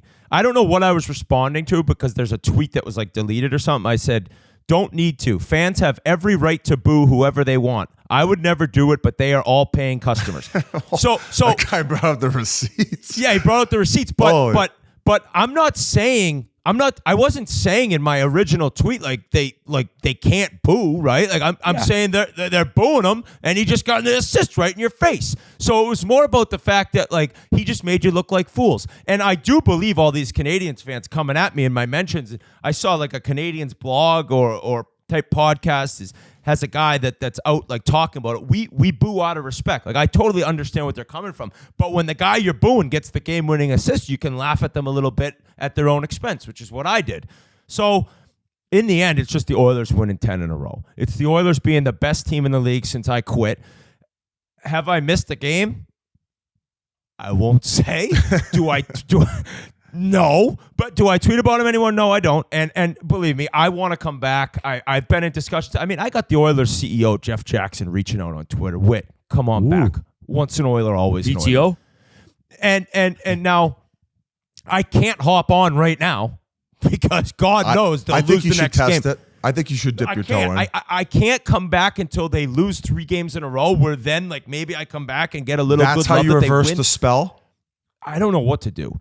But in the end, even if I'm not welcome back, and I think your tweet, Biz, that you sent out, it was a high percentage of people, we don't want them back. And I still get a lot of that noise. But I think overall, there's a lot of Oilers fans who would welcome me back. And I'll pay the piper. And if it happens, I'll have a written apology. Are I you might logging even on have those same accounts that I was to the hockey fights thing? I might. I'll be at the Apple store. I might even have a ghostwriter. I might need a ghostwriter for this apology and a request to come back. But what a team. What an absolute run they've been on. And the craziest part is, obviously, McDavid turned into McJesus again. Everyone knew that was going to happen. Leon isn't, like, he's great. He's over a point per game, but it's not the Leon of the last guy. Says What? they take him back with open arms, and now you're criticizing their second guy. No, I'm just saying that the fact that they're on this 18-3, 19-3 1 or whatever, and he hasn't dominated like the last 5 years, Leon. I think he's got 45 points in 39 games. Elite level player, one of the best players in the world. But do you know what I'm saying? I mean, this is a 110, 115 point guy. As an Oilers fan, you have to be happy with finally McLeod and Fogle. I know McLeod wasn't in the lineup the other night. I think Leon said he had the Montreal flu. I don't know if they actually the Shea Paris, the Shea Paris STD. Yeah. The old dick called, eh? I think that this team is just firing on all cylinders. Yeah, nice. Skinner's looked great in a couple of these wins. Yep. Evander Kane getting the ex-wife kicked out of the game in Detroit was one of the funniest. I mean, just the fact that he had to be like, dude, I got a restraining order from this lunatic that's 6 feet away from me. Slapped it on the glass. An all-time classic. Gives it to the goal judge guy. Hey, can you pass this back a row? Dude, hey, hey, McLeod skates like the wind, dude. He's got to be one of the best skaters in the league. So he's just looked awesome. It's just everything's coming together. On and off the ice.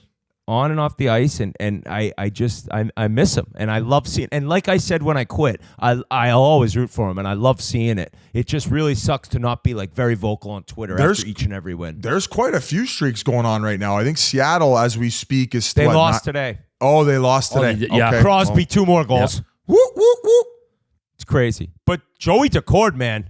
I mean, granted, he had that run before he came on our show, but since the show, he was even better in 3 straight wins. So, so happy for that kid. 3-0 since the last show, a 9.38 save percentage, 2.33 goals against. Great story. They won 9 in a row in biz. Just going back, going back to Edmonton, McDavid, 10-game point streak. He's got 16 points during that. And you mentioned Skinner, 7-0 during this latest streak as well. Fucking dynamite stuff. Also, guys, would you not say that? And I know I just said Leon hasn't been superstar Leon, still amazing. I think him and Hyman might be 2 of the top 5 contracts in the league. Oh yeah, Hyman's fun. Hyman's going to get 50 goals. What's he making? 5? He's making 5-7, I believe. It's crazy that they got him on that deal, and obviously McDavid has a ton to do with it. But Leon makes 8.5. Like this, these are contracts, dude. Hyman's feel and touch is getting better too. So year over year, he's just tucking more Gino. So that's an incredible contract. There was one other thing. Oh, and as crazy as a run that McDavid's been on and how well he's playing, I couldn't believe you told me this. Couldn't believe it. So McKinnon stat. Well, yeah. I mean, this is going back before we did Hockey Night in Canada, so there was points since then for McDavid assists. I think McKinnon had at least 1 and 1. But before that game, in the last calendar year, he's got 7 more points than McDavid. He leads the way with 144 points since last January 1st. This year, he's leading the whole league in 5-on-5 points. He's like... He's the MVP right now. He's second in 5-on-5 goals. Every time you watch him, like that shift against the Leafs. Oh my God. He was working their top dogs down low below the goal line, like throwing the weight around and like knocking Matthews off the puck here. Like we're not talking about small guys either. He was gassed minute into a shift, and then he goes all the way down the ice and then just watches the D-man slide into the corner, pumps the brakes, skirt, and then zips it by. And it's just, he even talked about it after the game. He was surprised that he had that much energy at the end of his shift. But from what I'm hearing, and after talking to Elliot Friedman, they just had them on their podcast. After every game, he rides the bike 25 minutes. Jello style. Like 25 minutes. You just lug 25 in the game, being the best player in the world. Here's another one for you. Talk about electricity and the speed bursts and the speed game. I know I've chirped the analytics and all that junk before, but here's another one to back it up. Twice as many speed bursts above 22 miles per hour than Connor McDavid so far this year. He's covered the most ice in the entire NHL, Nathan McKinnon. So as far as like any type of analytics you want to look at, any type of like eye test, defensive game, the way he can play the 200-foot game, the way he can fucking dish the puck. He makes plays sometimes like his teammates aren't even ready for the puck. Yeah. They're just like, how the fuck did you even see that lane? And going back to even when you play with Sid, and we can go into him if you want, didn't sometimes he would make plays where you would be like, oh, and he'd be like, hey, buddy, be ready for that. Like he would see lanes that other guys weren't even seeing. Yeah, and then sometimes he'd be like, dude, you see me there? I'm like, buddy, I don't know. No, I think you're the only person that sees that. I'm still Army talks I'm still about waking this. up from We're my Ambien. He's like, Army, sauce it through the guy's legs. He's like, He's like, dude, I'm trying to take someone's head off. That's all I got. All right, get me a power bar. I'm trying to get through this Ambien from last night. Shit. Shut up, Sid. You're talking too loud. Oh shit! I had McDonald's for pregame. Sid, Can lay we off bump me. back these morning skates? Jesus Christ. Biz, another guy maybe sprinkling a little spice. Jeremy A lot of Swayman, I spice. mentioned him a few minutes ago. He was voted to the All-Star roster. He was asked about it, and he said, after dealing with what I did this summer with arbitration, hearing things that a player should never hear, it feels pretty special to be in the situation. Now, I don't know if he was trying to stir the pot or No. just answering the question honestly, but he was the one who he did opt for arbitration last summer. Was awarded $3.475 million. The Bees opted for a 1-year deal. He's going to be RFA again next season. I know Bees had a little cap crunch, but did you think there was a little more to this, Biz, or just, again, answering the question honestly? Hey, we all know you don't want to go to ARB, right? And then Hey, Sway Dog, you ain't the first, and you ain't gonna be the last. Hey, and you I definitely would don't. do anything to stay out of there. Oh, anything, especially against I'd take league minimum after getting 59 points to not go in arbitration. You're pale, your ears are big, you got bad breath, you suck at hockey. Get me out of this room. Miserable. You got the Get old, me out of this room. You got the Seabass treatment. Small cock, bad breath. Boys don't like you. We're gonna ship you to the worst city you ever seen in your life. So, What's the worst thing you guys heard? Like the guys have been told in arbitration here. I don't remember anything like exact, Biz. They have to sign a waiver before they get out. It actually you can't talk about it Yeah, it's an publicly. NDA. Like, I've do you actually do never really waterboarding? asked anyone because I don't want them to have to call their therapist right after. Like, I don't want to cause like a PTSD. You're basically meltdown. a prisoner of war Yeah. if you go into arbitration with these guys. Oh, God. especially War, the, your house floods. especially the Boston Bruins organization, man. Those guys do not mess around. But you know what? Swayman has played incredible. They got to lock him up long term. I don't know how that's going to be possible. And he goes out today and shuts out the New Jersey Devils. He was fantastic, and it's just an amazing 1-2 combo. I read that Allmark wasn't that many votes away from joining him in the All-Star game. They almost had both of them up there, which definitely. Well, I'm saying definitely as I ask you the question. That probably hasn't happened before. No, 2 goalies from one team in the All-Star game. No, There's no way. no. I don't know. It wouldn't shock me if it has happened back. Let's in sit the day here when for a little 15 more. minutes while Okay, our let's You figure it mentioned, out. you mentioned you don't know how it's going to happen, though, that they sign him to an extension. I think next season they have a ton of money coming off the books. Yeah. I think it'll be pretty simple to get a deal done. Okay, this there you summer. go. Oh, I don't know Rumor about I boys? don't- Hey, Rumor boys, I don't Bruins know guys? about that. Matt I'm boys. hearing that El Capitan might be making a comeback. This Drop is the news. ultimate rumor, boys. Ultimate rumor, yeah. boys. But apparently Bergeron's been skating around here a little bit. Now, then we get word he skates a little bit just to stay fresh for the alumni games. Which I didn't believe. Which that's a little like, you're probably 20 years younger than most of the guys playing in the alumni games, but he's a professional. He's a workhorse, so maybe he is. But if Patrice Bergeron's out there skating around looking at maybe a February comeback, can you imagine the Bruins fans, R8 be over there wearing his Bees diaper and I'm choosing to believe it. smoking his bong? I want to see video of what he's doing at these practices to stay, in quotes, in shape for these alumni games. Give me a fucking break. He's probably working on his wrister from the slot right now. He's working on the bumper position and on that power play. He's snapping back face-offs. It's kind Now, of, buddy, R.A., was it remember you or Merles who didn't want him to come back in the lineup when they did come back and then lost 3 straight to the Panthers? Definitely was not me, so it's probably Okay. girls. That was I bitched about the goaltenders more than anything. Yeah, because that kid DM'd me the same thing as well, and I kind of asked him. I was like, "Well, is he just skating, or is he like what's going on?" And he wasn't fully committed. That he's committed. That Bergeron's committed to a comeback. So you can run with it the Room Boy style. I'm I'd going be to. shocked. I'd be shocked too. Yeah, he doesn't strike me as the type of guy who would retire and then come back. I'm saying it's speculation, but I'm choosing to believe the speculation. I'm not Yeah. saying it's true. Yeah. That's where I'm putting my foot down. Alrighty, Drew Doughty. Doesn't tweet too often, Biz, but there was, West Coast Hockey Bias at Marcel and Rogie tweeted, if you really want to play Clark and Spence every game, you need to trade Roy. It's not out of the question considering we'll lose him for nothing and we could probably get a first from him. Before you're trading your best D over the past 5 years to see if a rookie is good, it better work. Drew Doughty just wrote, ha.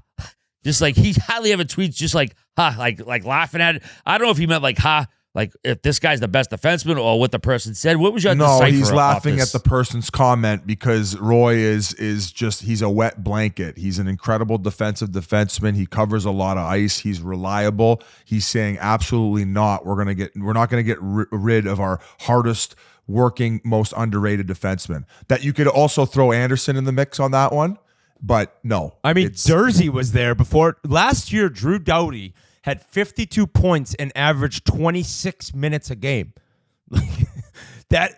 I'm sorry, Roy has not been their best defense the past 5 years. Nice player. I think that Doughty was laughing at the entire tweet. Laughing at the fact that they called him their best D-man. Laughing at the fact that they say they got to trade him. It was just a nice ha comeback for a guy who doesn't tweet. We got to get him on the show one of these days. Is he one of these guys that's going to be he's after going to do a retires? sandbagger. He's going to come on the show. show. Yeah, he's going to come on when he's done. He lets it fly. He doesn't want to come on and not let it But we can get a sandbagger fly. while he's still currently playing. That's what he says, the but then he goes dark. Anytime we come around their area, all of a sudden, because he's at that bar he drinks at in Manhattan Beach, probably in that little hole in the wall. Sending out tweets, reading the blogs. Have you ever seen what Pavel Buchnevich did the other night? He scores an empty netter, then he smashes his stick off the glass. His blade goes in the audience, hits a girl. He ends up having to give her a stick after the game, takes a picture with her. But have you ever seen anything like that with like a guy sealing a game? And then some guys take the monkey off the back. Some guys just like to create a little violence. Okay, is that what it was? It reminded me of a time that in Pittsburgh, we won a game, I want to say 5-1, 5-2. Could have been 5-0. We smoked the Leafs. And Malkin had 5 assists. He was dominant. Do you guys remember Malkin at the peak of his powers? Holy shit. I'll never forget it. And so 5 apples. And we come in the locker room. I've told this on Chiclets before. And I hear like a rumbling in the bathroom in the shower. And Gino is in there, tomahawk chopping, smashing his stick into about 400 pieces. Balet, suka, balet, screaming Russian. I'm like, Gonch, Sergei Goncha, what's Gino so mad about? He's pissed off he didn't score. So, players express themselves in different ways, and you can get 5 assists in an NHL game and dominate for 60 minutes the way he did and still be upset. Maybe Buchnevich had a chance earlier in the game, and then he's looking at this would have been 2 goals. Maybe he's just been frustrated with the season. Who knows? These Russians, they're wild. They're cuckoo. They're crazy. The wires cross. So, to each his own in terms of breaking a stick after you seal a big win against the New York Rangers, who suck now again. Yeah. Like, the Rangers are not very good right now. They beat the Capitals on Sunday in a big game on a home-and-home. But the Rangers, Biz, possibly Fugazi status again. Ooh. Not quite there. Very good start. Oh. Just getting some guys back. Wow. No, not quite there. I'm going to be a kind Biz in today's pod. Yeah, you're so level-headed today. It's amazing. Yeah. Amazing what a trip home will do. I was just going to say there were some activities this weekend that probably cleared the mind. Yeah, we a can't little bit. talk about those I know. anymore.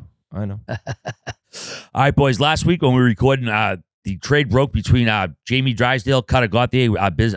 G jumped in to tell us what was going on. A whole bunch of shit went on after that. This guy, Anthony. Well, first, excuse me. Yeah.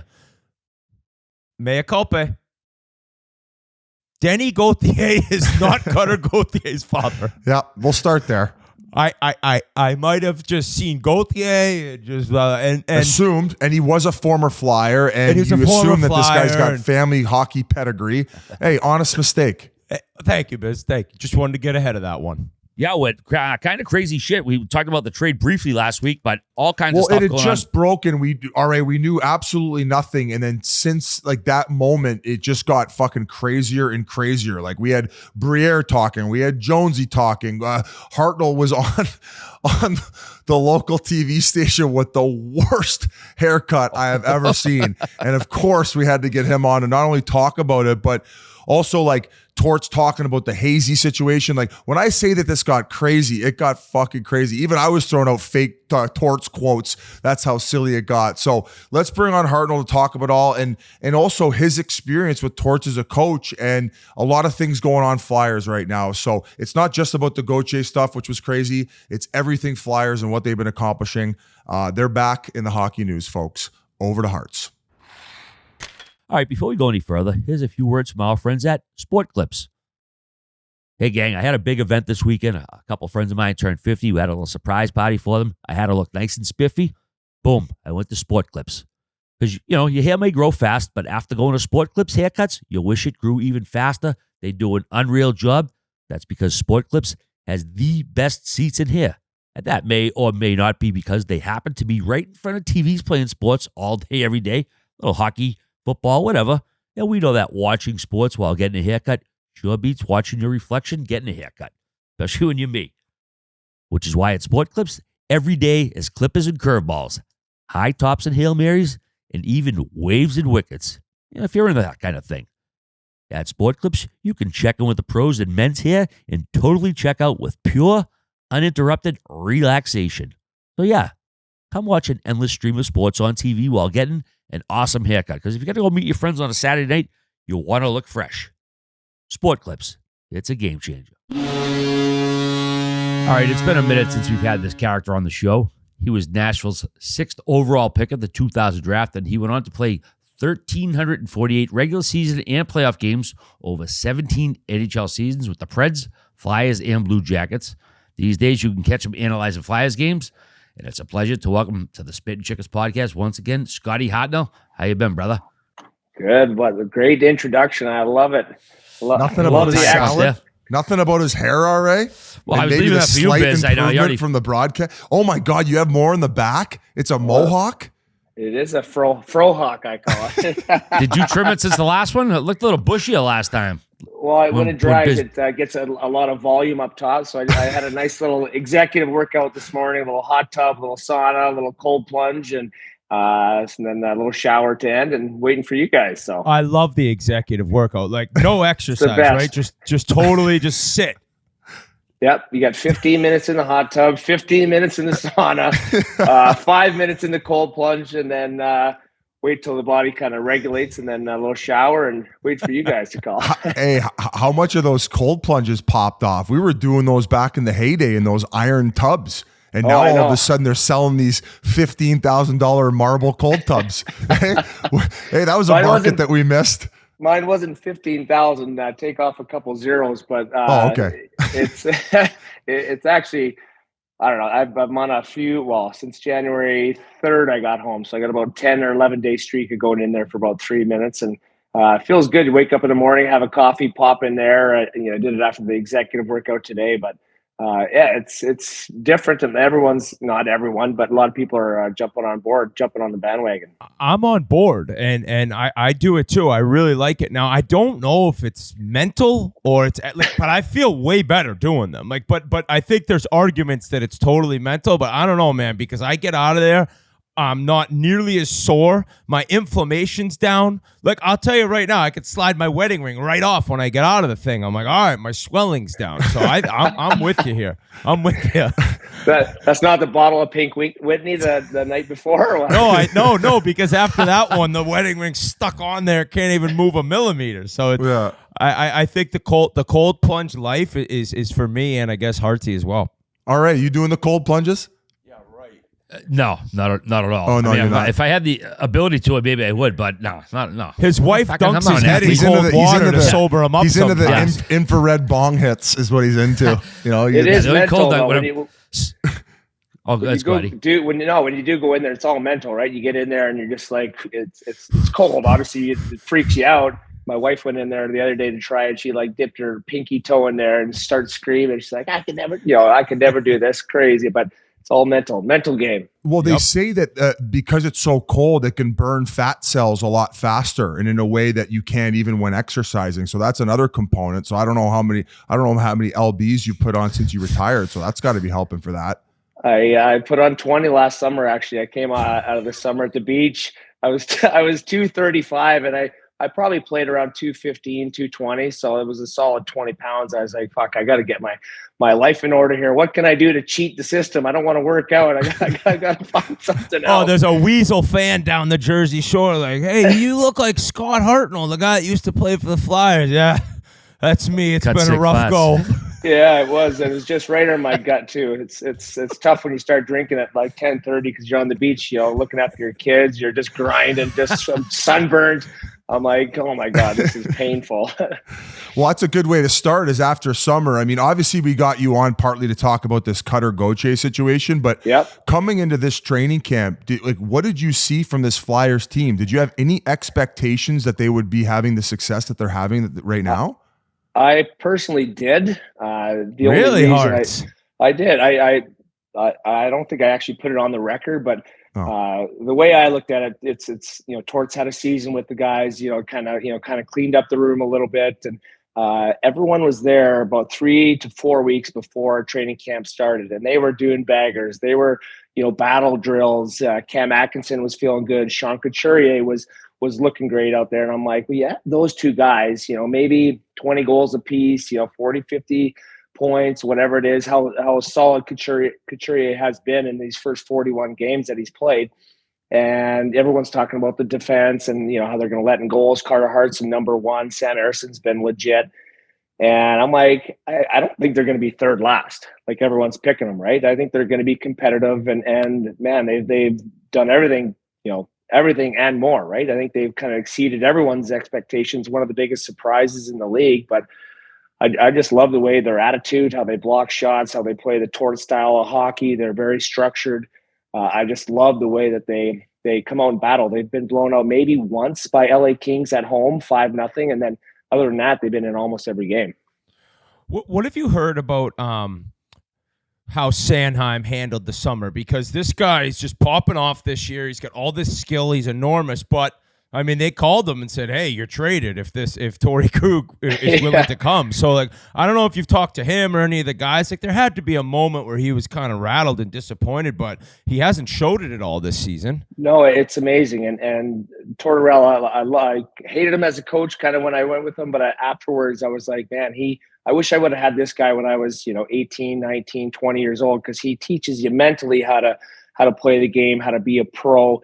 Everything you need to do to take your career to the next level, right? And for Sandy, I think they kind of butted heads last year a little bit. Torts, said, maybe you're not my guy, blah, blah, blah, right? So they orchestrate this trade. Krug says no, and those are some of the best trades that don't go through to help your team, right? So Sandy put on about 20 pounds. He's flying the first 30 games, playing 26 minutes a night. Now he's down to about 20s off the power play, but he's just been amazing kind of leader.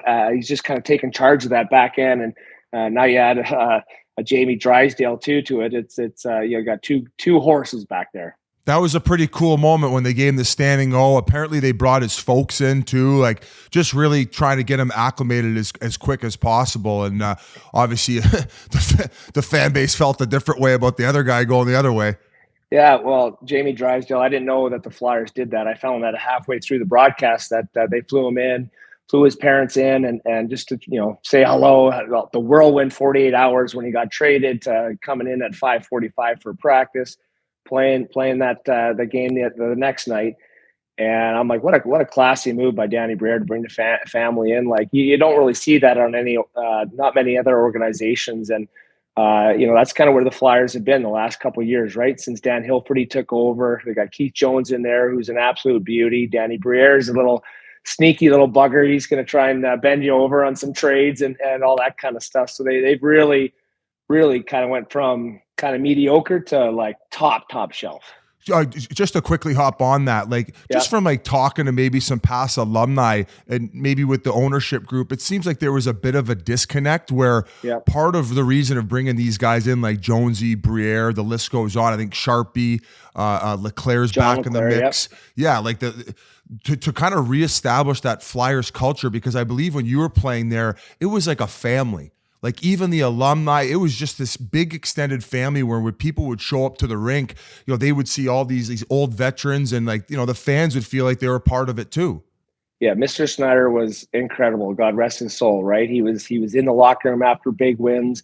In the playoffs, he was always there with us on the road, at home, and just an incredible, passionate human being that changed the scenery of Philadelphia, right? He brings in the Flyers and just kind of grows the passion for this fan base. And when he passed away, went 100% to Comcast. It was more corporate then, right? You're just kind of dollars and cents and bottom line, and taking away the company cards for coaches or whatever, Damn right? I know. And next thing you know, it kind of got so opposite of what Mr. Snyder wanted to live on, right? You bring in Dan Hilferty, who's a huge Flyers fan and just has the breath and the heartbeat of Philadelphia, right? You bring in Jonesy and how secret that was. Like, they've been unbelievable of just keeping things under wraps, right? No one knew it was going to be Keith Jones. His name was hardly even out there for president. He gets in there. Danny B gets the interim tag taken off his GM thing, and then they just start rolling and making this thing a family. And also John Tortorella, he's been amazing, kind of just reshaping the style of play that these guys are playing, and they bought in and they're having a heck of a fun time. Don't you think that I mentioned this last week or a couple weeks ago that Torts is perfect for a team with no expectations, right? Like if he was coaching the Avs this year, it's probably harder for him to get his message across when guys are believing, listen, we're better than everyone. I just feel like this team, when everyone's like, hey, lottery team, he probably just thrives with that. It's so funny when he sets the bar so low, right? Like he's like, oh, we're just going to be grinding away. It's a rebuild, and next thing you know, they're fighting for a playoff spot, and he looks good in that, right? Like, so he's no dummy in that respect. I don't know if he does that on purpose or not, but I'm just like, that's the smart way to coach. Set the bar real low, but those guys have, speaking of bars, but they just have a standard, right? This is what we got to do. This is how we work every day. I've watched a bunch of practices and stuff, and they grind and they battle and they just they fight. And that correlates to kind of getting together as a team. And Torts loves when they go on the road too. So they've had a couple like long road trips where they're mixing it up off the ice and then just having a hell of a time. What have you heard about maybe Carter Hart's like mental game right now? I mean, obviously things have turned around for him a little bit. Probably a big summer, but has there been any sort of like one-on-one coaching dealt with him? Has Briere talked to him? I don't know if you've heard anything in terms of his rebound. Well, Kim Dillable, the Flyers goaltending coach, he's been unbelievable, even with Sam Harrison as well. But for Hartz, I think it's a contract year. It could be an extension kind of looming for him. So it seems like a lot of guys can hit it right when they got to ink the paper, right? Well, I love to see it, and he's just been a huge part of their success as well, right? They've been getting hammered at games, and he's standing on his head. Next thing you know, they're winning a shootout where last year they couldn't buy a shootout win. So it's been pretty incredible. He was solid the last couple of years, but he's taken his game to another level. Scotty, by the way, I love the Fletch t-shirt you're wearing. I know my co-host probably don't get it, but good stuff right there. What is it? Explain Great it. movie. Oh, the movie Fletch with Chevy Chase. What was it, 82, 83? I've heard Chevy Chase? That's a classic. Oh, yeah, absolute classic. Yeah, put it on the Underhills. He's at the private club, and he's like, yeah, put it on the Underhill account, and he just racks up Dom Perignon back in the 80s. Like, Tierra del Fuego. Classic. Kind of like the old credit card with the Flyers. Yes, exactly. Until Camcost or what's the network called? Camcost. Yeah, Camcost. What's the name of it? Help me out for fuck's sake. Comcast. Yeah, idiot. Hey, Whit, are you in your basement right now? Yeah, better than your hair. Lay off the basement, buddy. He doesn't have a scuba gear on. What happened? Where are you living? Hartnell could have used some of that moisture in a salad the other night on air. You're just seriously, Scotty. When you sat down the chair, was it a barber or a stylist? And what do you say with that? Oh, I got some tough ones, some tough fades. What channel you're on? NTN or help NTN. Me out, guys. Help me out, guys. Yeah. Camcost. They might change the name. God. Fucking rebrand it after they fucking almost lost the culture of the Flyers. Wake the fuck up, corporate. So with Cutter Gauthier, this whole situation, just a wild story, perfect for a podcast like this, but had you already been told or had you heard the rumors about him not wanting to sign? I mean, everything was kept very quiet, which was kind of important. Briere and Jonesy made point of that. Like, we're very happy other teams didn't leak this info, but had you heard it personally? Was it rumbling around the organization? Yeah, we knew from probably last summer that he just said no talks. His agent Kurt Overcharge or Overhart, whatever his name is. Yeah, he just said don't go see this guy. Don't watch him play. Don't reach out. like he's done with you guys. And They put a restraining order on them? Basically. Jesus. And, they sent up Sharpie and John LeClair, one of the most decorated U.S. hockey players, everything, John LeClair. And this young punk is saying, no, I don't want to talk to you. Like, have a little bit of respect, right? In the game of hockey of your elders and stuff like that. And then, I think it maybe stemmed from before he went to World Championships, he wanted to sign there. And Danny B said, hey, listen, I just got the job. The interim tag was off. And he said, well, if I sign you, there's no guarantee that you're going to be on the team. You have to earn it, right? We're not going to give you a spot first line left wing. You got to earn the spot. And if you don't earn it, you're going to go to Lehigh Valley in the minors and, develop there. So we think maybe you should go back to college. And I don't know if he just got butt hurt by maybe that conversation and just kind of took it the wrong way and just said, I'm not going to talk to you. But I don't know. I can't imagine like my growing up, just my values and the person that I am saying, I don't want to play for that hockey club because they said I can't be on the team or guaranteed a spot, right? Where every team he's probably went has rolled out the red carpet for Cutter Gauthier and the Flyers didn't. They wanted him to earn it. And I think he just kind of took that the wrong way. So this had nothing to do with maybe even going back to last year about potentially burning a year off his contract, because you try to think about what things could have built up to this situation. He mentioned something about right after like development camp, right after the draft. Like he hasn't made it clear in terms of what happened, but he said several things happened that soured me. So it's like you just wish you could find out what they are, because I'm sure even Briere's like, I don't know what he's talking about. Well, something also soured him to the point where he didn't go to that like little rookie or a camp, right? There's like a development last camp summer, that you're allowed to go to, because when you're a college player and you haven't signed, you can't go to actual training camp because that's the rule, right? Is it still the rule, Whit? Yeah. So they have this like this all the prospects get together where they are allowed to go and get that paid for. So he bypassed that. He didn't want to go. So was there something before that had happened as a result as to why he didn't want to go? I just think that it was Dan Hilferty that got the job as the CEO, right? He hired Keith Jones, and then Danny B. That all happened right when his school was done, right? I think in middle of March, and so he could have came up and played 8-10 games, but I don't think Danny wanted to burn that year and kind of have him next year, because next year you have to earn your spot. And I think there was kind of a little disconnect there. He goes to World Championships. And then you fast forward all the way to World Juniors, right? And they didn't even have a chance. Danny B, Keith Jones didn't have a chance to kind of give him a pitch of how the organizers changed from a year ago, or a year and a half ago, or 3 years ago. And right? what they think of him, right? Like, and like their exactly. opinion on him. Yeah, he's a heck of a player. He's got a great shot. He's going to be a game changer in the NHL, right? For years and years to come. I've seen him play, watched his highlights. He's an absolute stud, but to give not have the respect just to hear somebody out or talk to somebody, this is what I'm feeling, I don't think it's going to move on. You can respect that. Right now I'm just like, I can't. I remember when I was 18 years old playing in the NHL, and I'm like, oh, my neck was so bad. It was middle of the year, getting ready for a game, like, hey, trainer, can you give me a little rub on the neck? And I was on the massage table, and Cliff Ronning and those guys come in. What the hell are you doing on the table?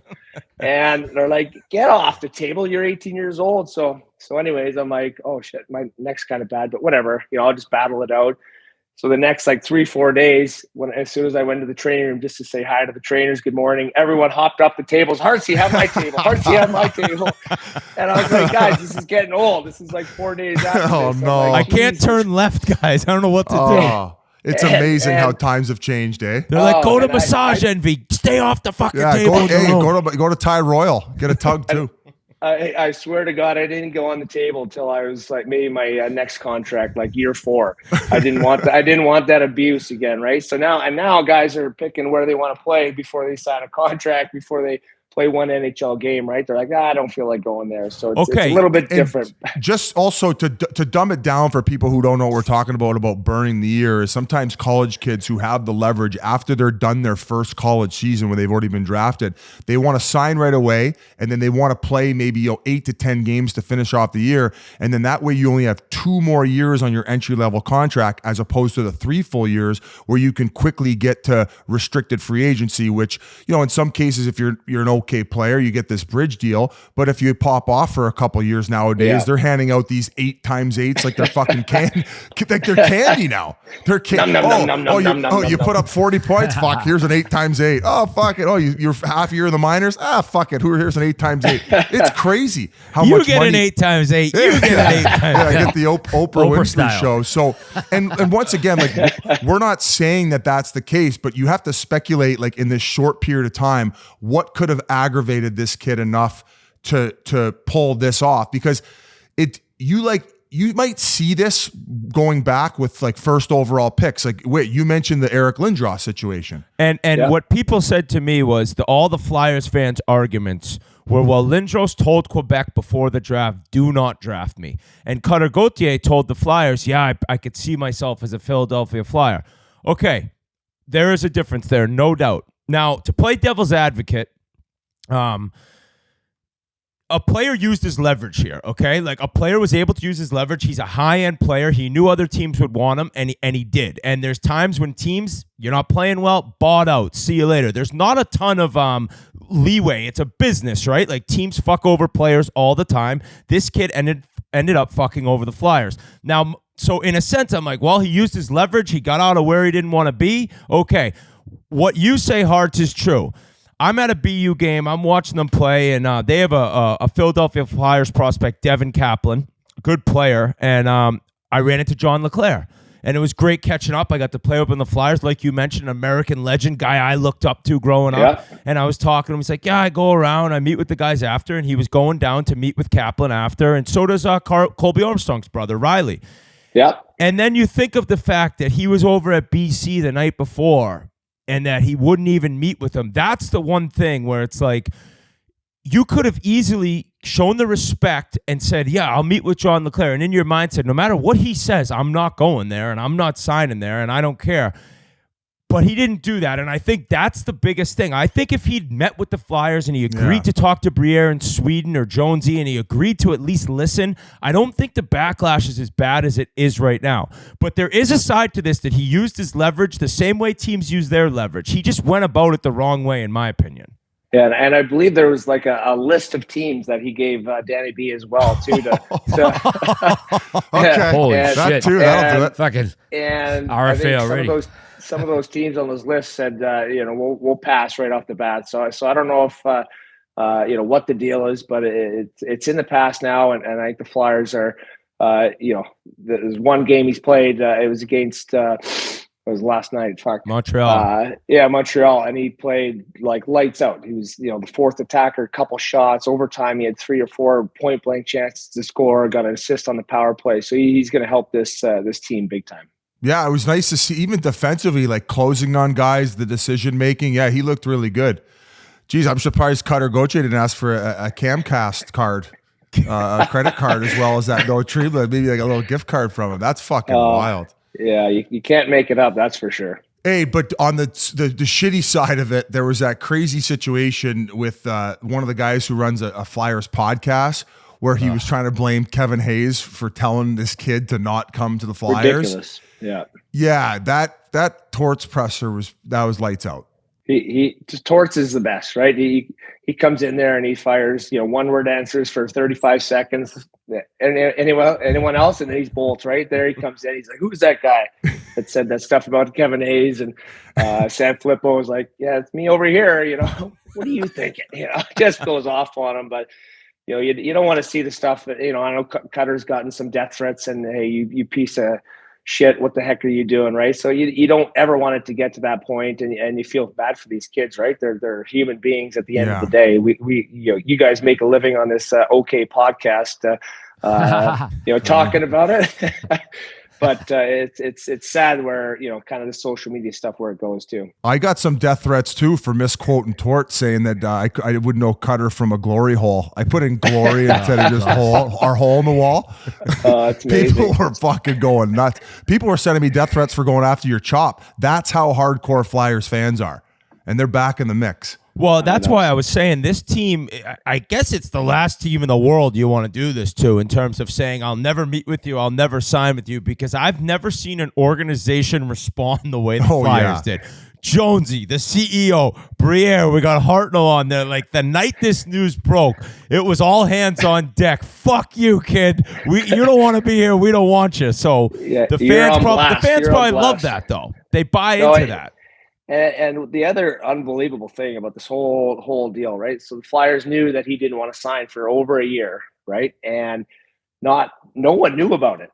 Nobody, except for probably the three people in the room, the Flyers brass, a few other people that kind of kept their mouth shut to not leak this stuff. And, they had some great negotiations with a few teams saying, what's the best deal for us, blah, blah, blah. And Danny said in his presser that, can you keep this quiet so it doesn't get leaked so we don't get screwed? And the kind of the trust in all that going around was pretty freaking incredible, actually. Hartsy, before we keep going here, we're actually going to roll the audio of Torts' press conference, him laying into that guy who started the Kevin Hayes rumor. Is the guy here? The guy here that caused Kevin Hayes a problem? Yes. You? Yeah. Are you kidding me? Do you think Kevin Hayes is going to do something like that?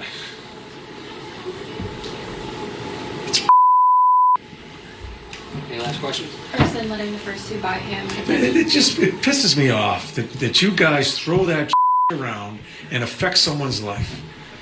Kevin Hayes and I had a problem. We couldn't come to an agreement how to play. That's a good man. That's a good man. And what you said is going to stay with him. That's what you guys don't understand. You say something, and you're going to sit there and say you have the right sources. I call. Go ahead. I'm sorry. Yeah, so there it is. Torts just giving it to that guy. So right when this news broke of that guy saying that, I think it was the intermission report. He said it, and then he said that Kevin Hayes has his hands all over this, and there's some guy on the side. He goes, absolutely. You're like, what are these guys talking about? So I texted Hazy right away. And he started just dying laughing. He's like, this is ridiculous. He goes, the BC coach asked me to take this kid golfing. Just, I went to BC. I was a part of the Flyers. Like, no problem. And that guy said he had sources. I don't, because Hazy texted Briere that night. He said, hey, Danny, because Hazy's mentioned I love Briere. And Hazy's even told me Torts is a really good guy. He goes, he didn't love me as a player. I didn't love him as a coach, but as a person, he's an awesome person. So there's no bad blood. So he texted Briere, I had nothing to do with this. He goes, I know you didn't. I know you didn't. So that guy to come out and say, I have sources, I think he made it up. I think he straight up made it up, and Torts said it. He goes, I don't believe you. It's unbelievable. A quick Torts story for him and I. It was about maybe 10 games into the season in Columbus. I guess my last year in Columbus, and it was a tight game. 2-1, 3-2. We're up. I didn't see the ice after 15-minute mark in the third period. Kind of like you, Biz. And sorry, I love you, buddy. No, buddy, I love this shit. I got a story for you after you're done. And so we're reeling around the next day in practice. I'm like, hey, Torts, what's up with I can't play in the last 15 minutes of a tight game. He goes, you're awful defensively. You're kind of missing your checks, whatever. And I'm like, I call bullshit. I don't think there's been one time the whole year that I've been out of the thing, getting skinny, not to block a shot. I'm laying my body on the line, this and that. He goes, I'll have our assistant coach get some clips and we'll show them to you tomorrow. No. I was like, perfect. He comes out the next day is the morning skate, right? We're on there again. We're zipping around. He comes and finds me. He's like, I want to apologize. He's like, honestly, we couldn't find one bad clip for you in 10 days. He's like, I just don't fucking trust you out there. It's like, so you're not going to play, so just deal with it, and we'll move on. I was like, oh, okay. I'm like, at least he's honest, right? Like, he just doesn't want me out there. No shit, eh? So You're like, wait a minute, I thought I just won this. Like, nah, I still don't want you out there. So I was, at like the 10 minutes to go, and I kind of skip a couple times, and just the tape of my shin pads come off, loosen up the skates a little bit, because I knew I wasn't seeing the ice. So that was basically like the first year that he was in there, where kind of like you're going back to last year with the Flyers, where it was his full year, where he was just trying to like clean house and see who he trusts as players. And you mentioned like you didn't have the best experience with them. Were there any other situations that made you guys butt heads? And I know you said looking back, you would have loved to have had him as an earlier player. Yeah, a couple bad penalties. That was kind of my MO of, taking bad penalties. That's some bad times. And he was the only one that kind of held me accountable for it. He would pipe me and scratch me. And I'm like, you can't scratch me. Like, I'm, a good guy, a good teammate. I'm still scoring, making plays, big hits.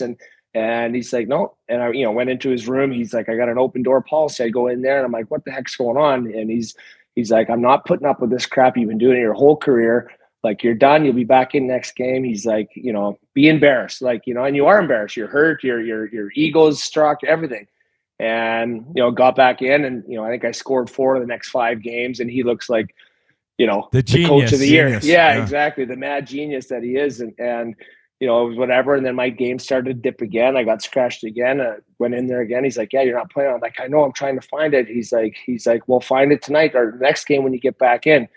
And, come back again and score, 3 of the next 4 games. I'm like, oh my God, I'm making this guy look like a coach of the year. Right. And so anyways, he has those effects on guys.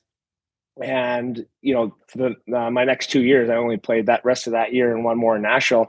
I took half as many penalties as I did, in previous years. Right. So it was a lesson I learned, in year 16, 17, that I wish I would have learned when I was 20, right? So, well, we had Nick Foligno on, who's a great guy and just plays the game the right way. And he told a great story. I don't know if you were there for this. That Torts brought him in. He's like, I don't think you should be the captain of this team. And he takes all offense to it, but then he speaks so highly of Torts. So it's like the same type thing where he's challenging guys. He basically and I had 2 weeks with him in the Olympics. I didn't experience the real Torts. Besides when he goes, get him off the ice. He can't play. And I didn't play. So but I sense that his biggest thing is never ever letting guys get comfortable. Right? Like, he looks at it like, if you get comfortable, you get lackadaisical, you think you've made it, you think you got your lineup spot. Like, that's his number one MO, is just keeping guys every night. You play great, you play great Tuesday, Thursday doesn't mean shit. So I that's what I sense from him, at least. Yeah, it's whatever you've done for me lately, absolutely. And you talk about the guy he is, right? And I'm telling my brothers, oh my God, he's so hard on me, he's so hard on all the guys, blah, blah, blah. Like, he said this to me, blah, blah, blah. And both of my brothers are there with their kids, right? My 2 nephews. And we go in the locker room. I show them in Columbus. And Torts stops and talks to us for like 5 minutes. And I've never really seen this side of Torts before either, right? And he's asking my nephews' names and my brothers and talking and this and that. And so he leaves the room and my brothers look at me. He's like, he's the nicest guy in the world. I love Torts. I'm like, oh, God damn, I've never seen that side of him. So Torts is the best. And just to rewind on Cutter too, like, if he would have come to Philadelphia and been the player that he's been his whole life, college, national team, whatever, he would have scored 50 goals next year. He would have been playing 25 minutes a night. He would have been an all-star, and just like his career could have gone like this. But who knows what's going to happen in Anaheim or whatever. But Torts loves his young guys. He wants them to make money. He wants them to score goals, win hockey games. And it's just unfortunate that if that was a part of the reason, it's too bad.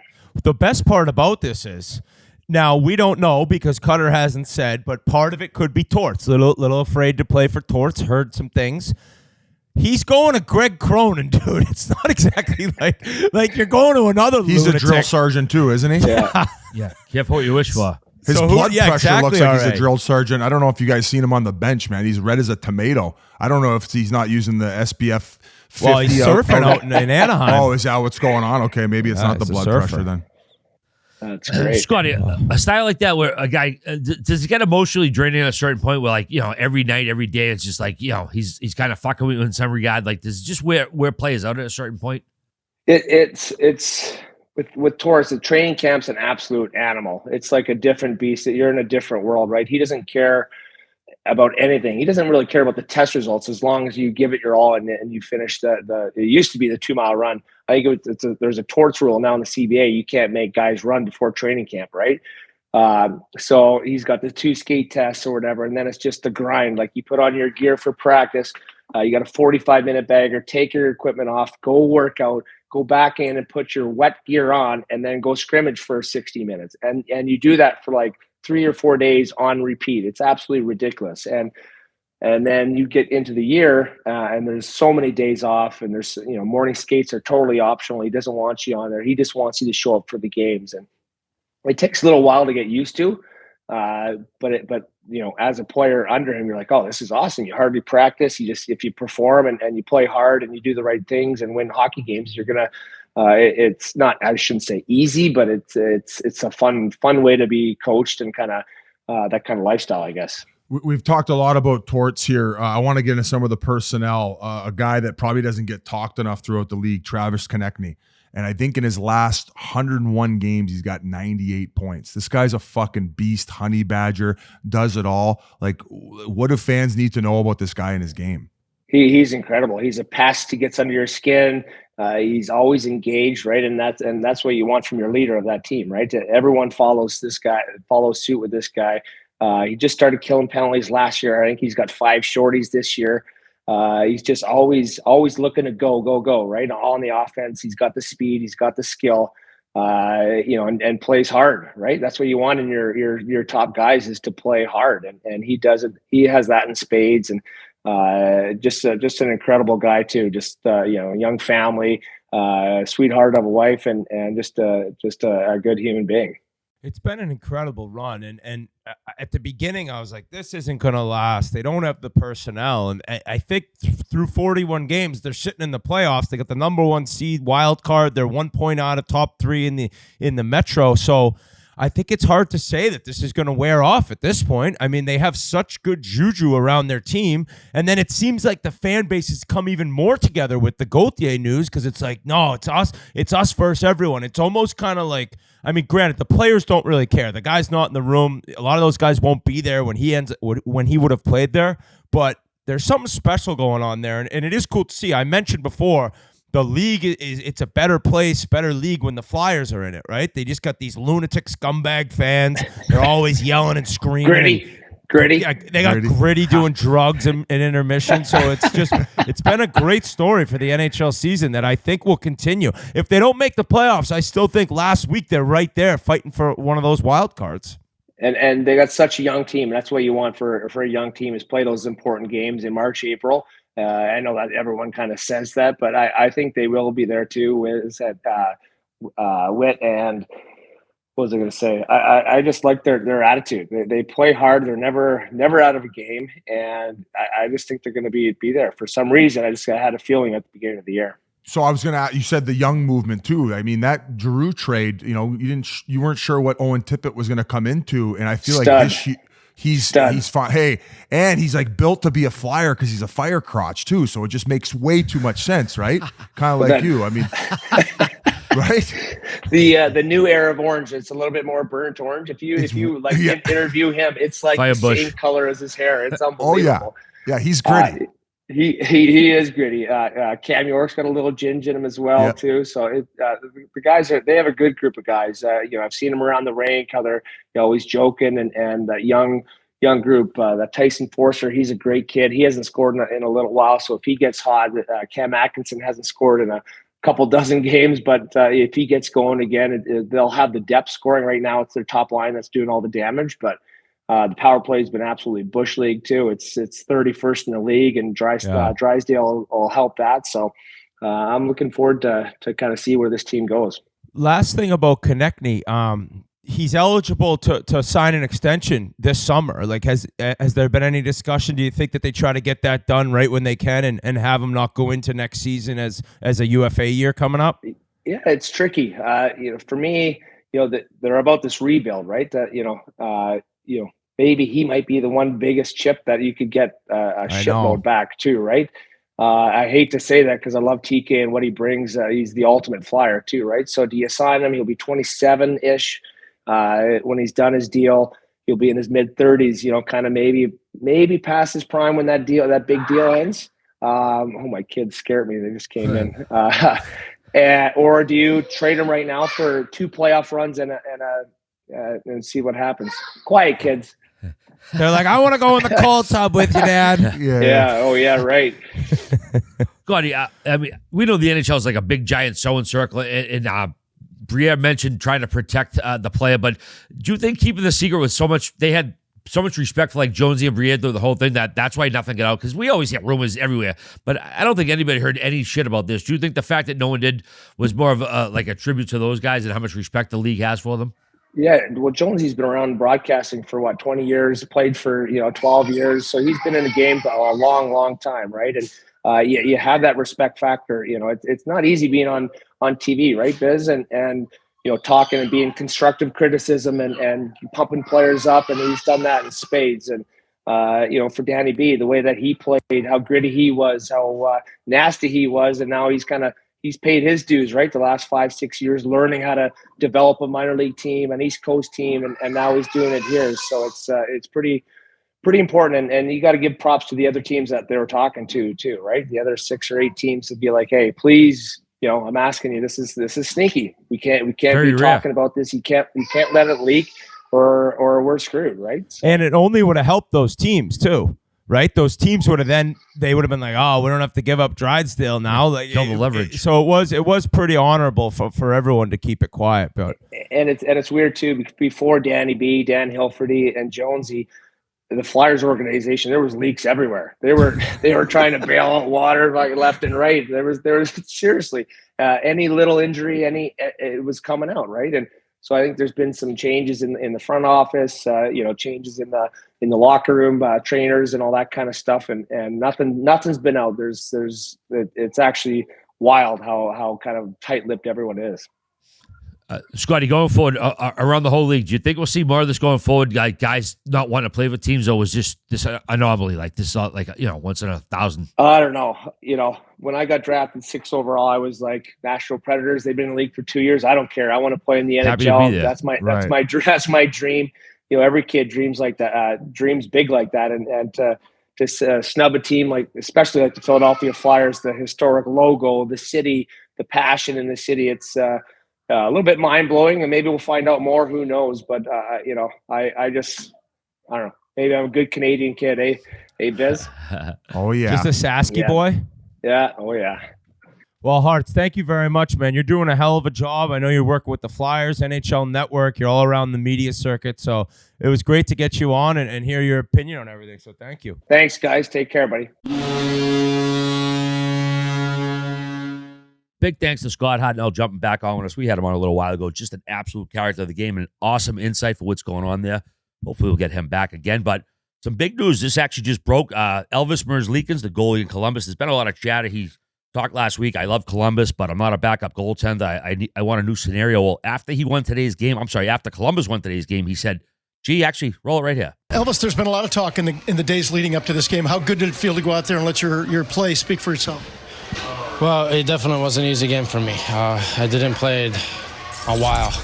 And, I like when I was talking back there, I said, when I'm going to have my chance, I'm not going to have time. I have to get right away in the moment in the game, and I tried doing that. I did not like my third goal in PK, but I take it because, again, I didn't play a while.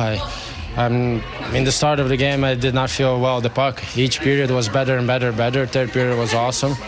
Overtime and then penalty shots, I'm really happy about it. Yeah, I mean, as the game rolled out, that's the perfect scenario for you because you were feeling at your best when you needed to be, right? I'm just mad. I'm going to tell you honestly. Yeah. I'm mad, and I'm pulling out the monster out of me now. How did it feel in that overtime when not only were you perfect in the overtime, but the shootout you handled brilliantly? Sorry? The shootout you handled brilliantly. There was no other choice as a win. I needed this win, and I got it, and now I'm laughing. now you can go celebrate a little bit. A lot. Thanks for the time, Elvis. Thank you. I mean, pretty wild stuff. He requested a trade. If I was a team looking for a goalie, man, I would jump all over this. He's got 3 more years left at $5.4 million. Modified.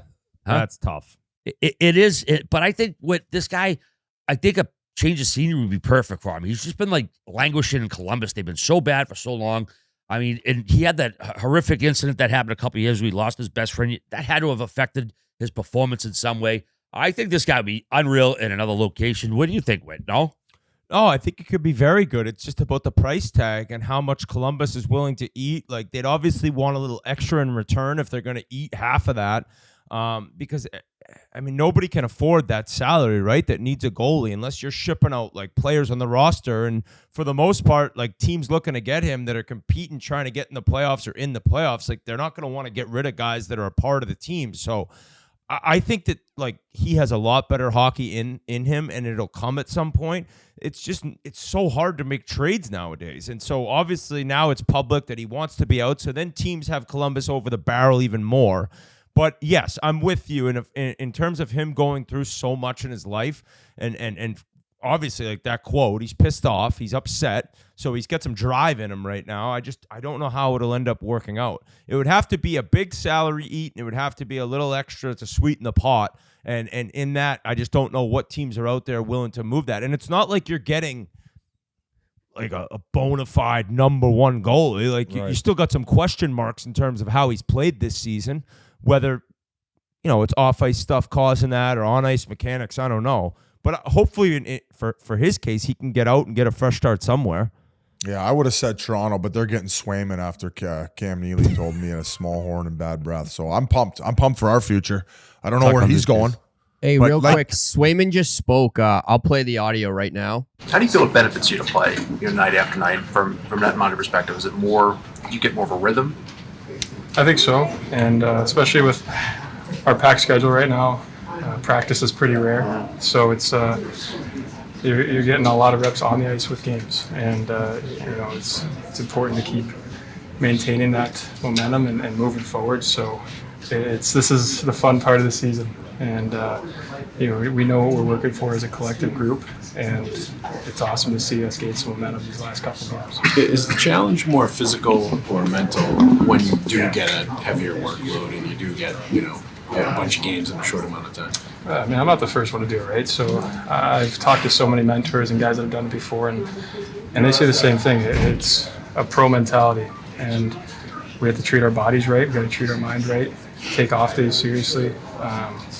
Making sure when we do have a practice or a workout, we're doing it as much as we need to do and not overextending our time. And really, everything we do is well putting our engine in the right place to perform. So it's been really fun to get this stretch, and I know I've been taking it seriously on and off the ice. You said it's the fun part of the season. A lot of people call 5 games, 9 days, the middle of the season, the grind. But you like that? Absolutely. I think that's what separates the NHL from any other league. And every night teams are giving you their best, and it's really special. These are when the wins really feel good, and I think are big building blocks for our group especially. And being home now for a while after being on the road, I think I said with our boy Adam here earlier, it was you don't miss home until you're gone for a while, right? And it's so good to be home and having our fan base supporting us all the way through from the first minute to the last. It's special, and tonight we use that momentum. So obviously he's very thankful. He seems very, it seems like the quote might have been taken out of context a little bit. He's just kind of talking about how grateful he is to be a Boston Bruin, grateful he is to be an all-star. So I think, I think we might have read a little too into it. Maybe that's one of those things where the quote comes out and you see how much noise it's making. You're like, oh, shit. Yeah. So always better to hear it or see it if you can, or do both. A quick correction, too. Merzlikins actually did play today. He hadn't played since December 29th. They've been benching him for a little while, so we'll see what happens there. The Florida Panthers, man, we got to talk about these guys. They had won 9 games in a row until Saturday they lost, but freaking Sam Reinhart, this guy is unfucking believable what he's doing this year. He's got 16 power play goals. That team has 31 power play goals. That team has 3 short-handed goals. He has all 3 of them, and he's got 9 game winners. We talked about it before, how much money he's going to make. We got to praise him again, man. This guy is unbelievable what he's doing so far. But also Bobrovsky, this team didn't have great goaltending the first half of last season, or maybe the first 3 quarters of last season, but Bobrovsky's giving it to him. That's why he's on the All-Star team. Whit, does Florida catch the Bruins for the division? That's a great question. I think it's going to be tight all the way to the finish. Put it this way, if they do, I wouldn't be surprised at all. I mean, I was as wrong as I've ever been, which is saying something because I'm wrong all the time about the Florida Panthers this season and just battling back without their defensemen in Ekblad and Montour off the start. And Tkachuk is now heating up. It was funny. Paul Maurice said something about Matthew Tkachuk is going to catch fire here soon, and I think in the next 5 games he had close to 15 points. So it's something that the coach could see how well he was playing, maybe not getting rewarded with the points. Wasn't worried at all about his game. Now he's going. Barkov, everyone knows exactly how we all feel about him and all the guys who've played with him. Keith Yandel, I still think, says is the best player he's ever played with.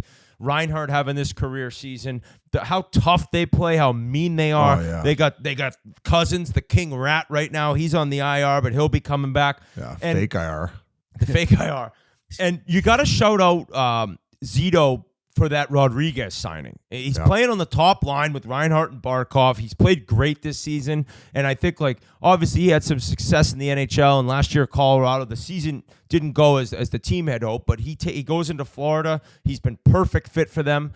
They just have it all. They have the makings of a Stanley Cup team. I mean, last year they had no health by the time the finals came around. Everyone was injured. They were banged up. So it's a legit contender. In terms of what they could add, I think a big-time addition to whoever gets him is going to be Sean Monahan from Montreal, who's played really well. That would be a great ad. And you look at so they got Barkov, Reinhart, Rodriguez, they got Verhaeghe, Bennett, Tkachuk, then they got Lundell with Luosterainen. Lomborg's on that line right now. I'm sure Cousins could play there. Lomborg could go down, or they could both be on the 4th line. But obviously, a little depth at the forward position never hurts. Their D are nice. You could always use another defenseman. But they are set up to go on another run. And all credit to that team. I think they got one of the best coaches in the league. Bobrovsky, we thought maybe that last year's playoff was just going to be a fluke, and he'd kind of go back to the guy who'd struggled a bit since he signed in Florida and is making $10 million. Nope, he's carried it right into this year. And if they win the Atlantic, there's going to be no surprise. It's just amazing to see what they've done. Holy fuck, Wick. Come up for oxygen. What a fucking breakdown, baby. This team's legit. What a breakdown. Club. Holy fuck, man. First star of the pod right now. You're snapping it. Biz, what's your take on the Cats? I guess I'll clean up the fat. I'll clean up the trimmings here. You're going to eat your fat. 27% shooting percentage for Reinhart. Could have come at a better time. How much are you paying this guy to stick around? He's played himself just up the way, just like Nylander has. Everything he's touching turns into gold. He's got a horseshoe up his ass. So Kachuk's 9.5. You got to hope. Can't make more.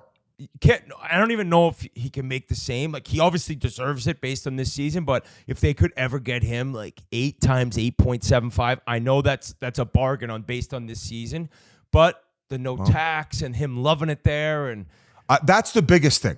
You get to go there and fly under the radar, and you just mentioned the number last podcast with Nylander making 11.5. He's making the same as Matthew Tkachuk, who's making $2 million less. Same amount of money, no stress, no media, not getting called out on Hockey Night in Canada.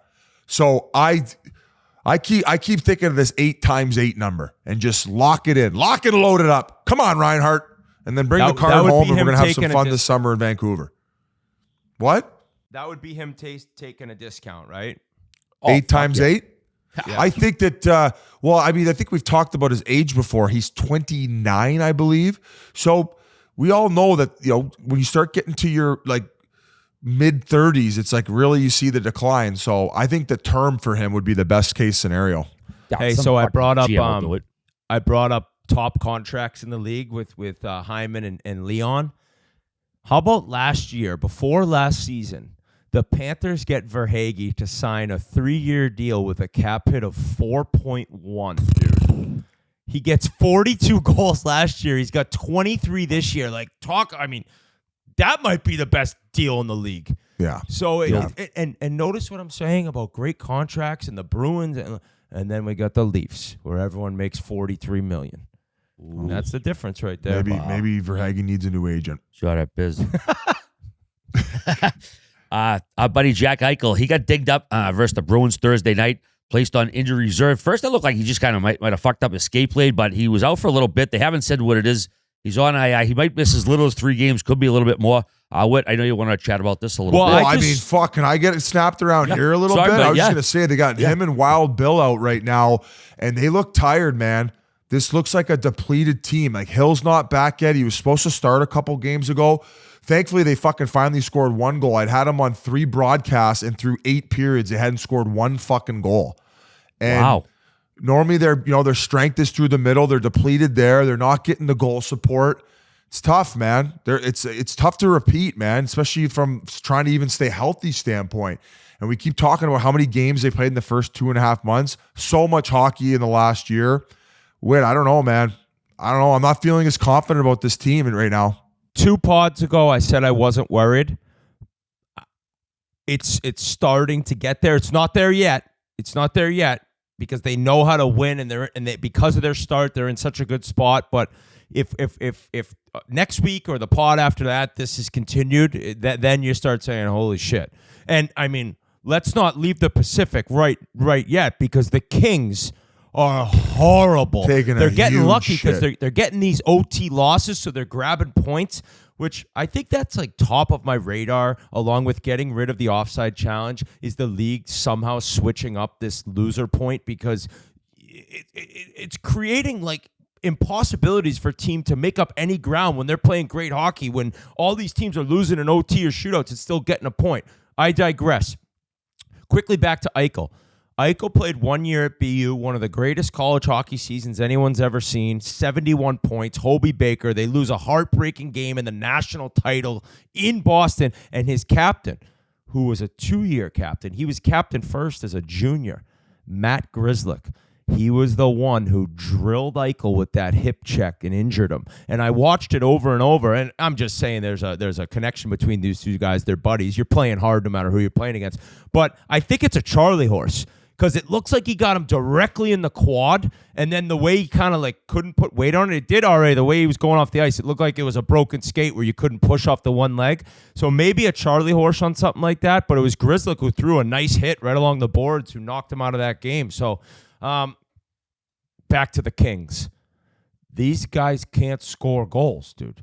They got 17, 18 games. They're getting 2 goals a game. Like, it's just not good enough. And I don't know, Dubois, Biz, you watch. Yeah, so I think that like for a little bit there, like first couple games, like even the first couple periods, I was like, ugh. And then he picked it up, started putting some points together, and then he's been on a really tough stretch. And for me, it's more about like the lack of engagement. It seems like he's trying to find this like pace to his game where it's like, hey, buddy, you got to have another gear here. Like if you're a centerman who's making $8 million, like I would like you to control pace of play at some points. And even like loose puck battles, like, making even simple plays when he was on the power play. Like, I don't know. I'm seeing a lot of things in his game that I'm not liking right now. I've said the same thing about Bertuzzi. Sometimes maybe guys aren't as emotionally invested early in the season and they maybe allow other guys to kind of brunt the weight of the regular season in the dog days. But are we seeing the same fucking thing here?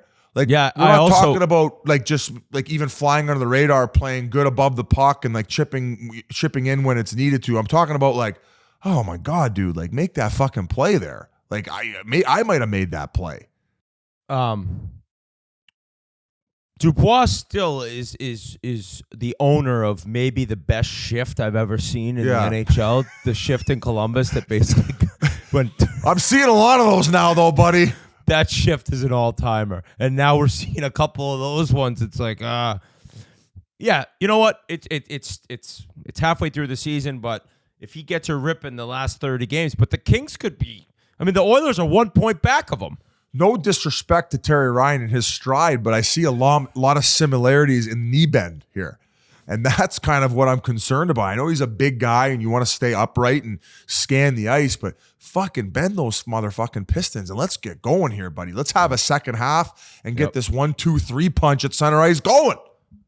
Come on, I'm a Kings guy. I know you are.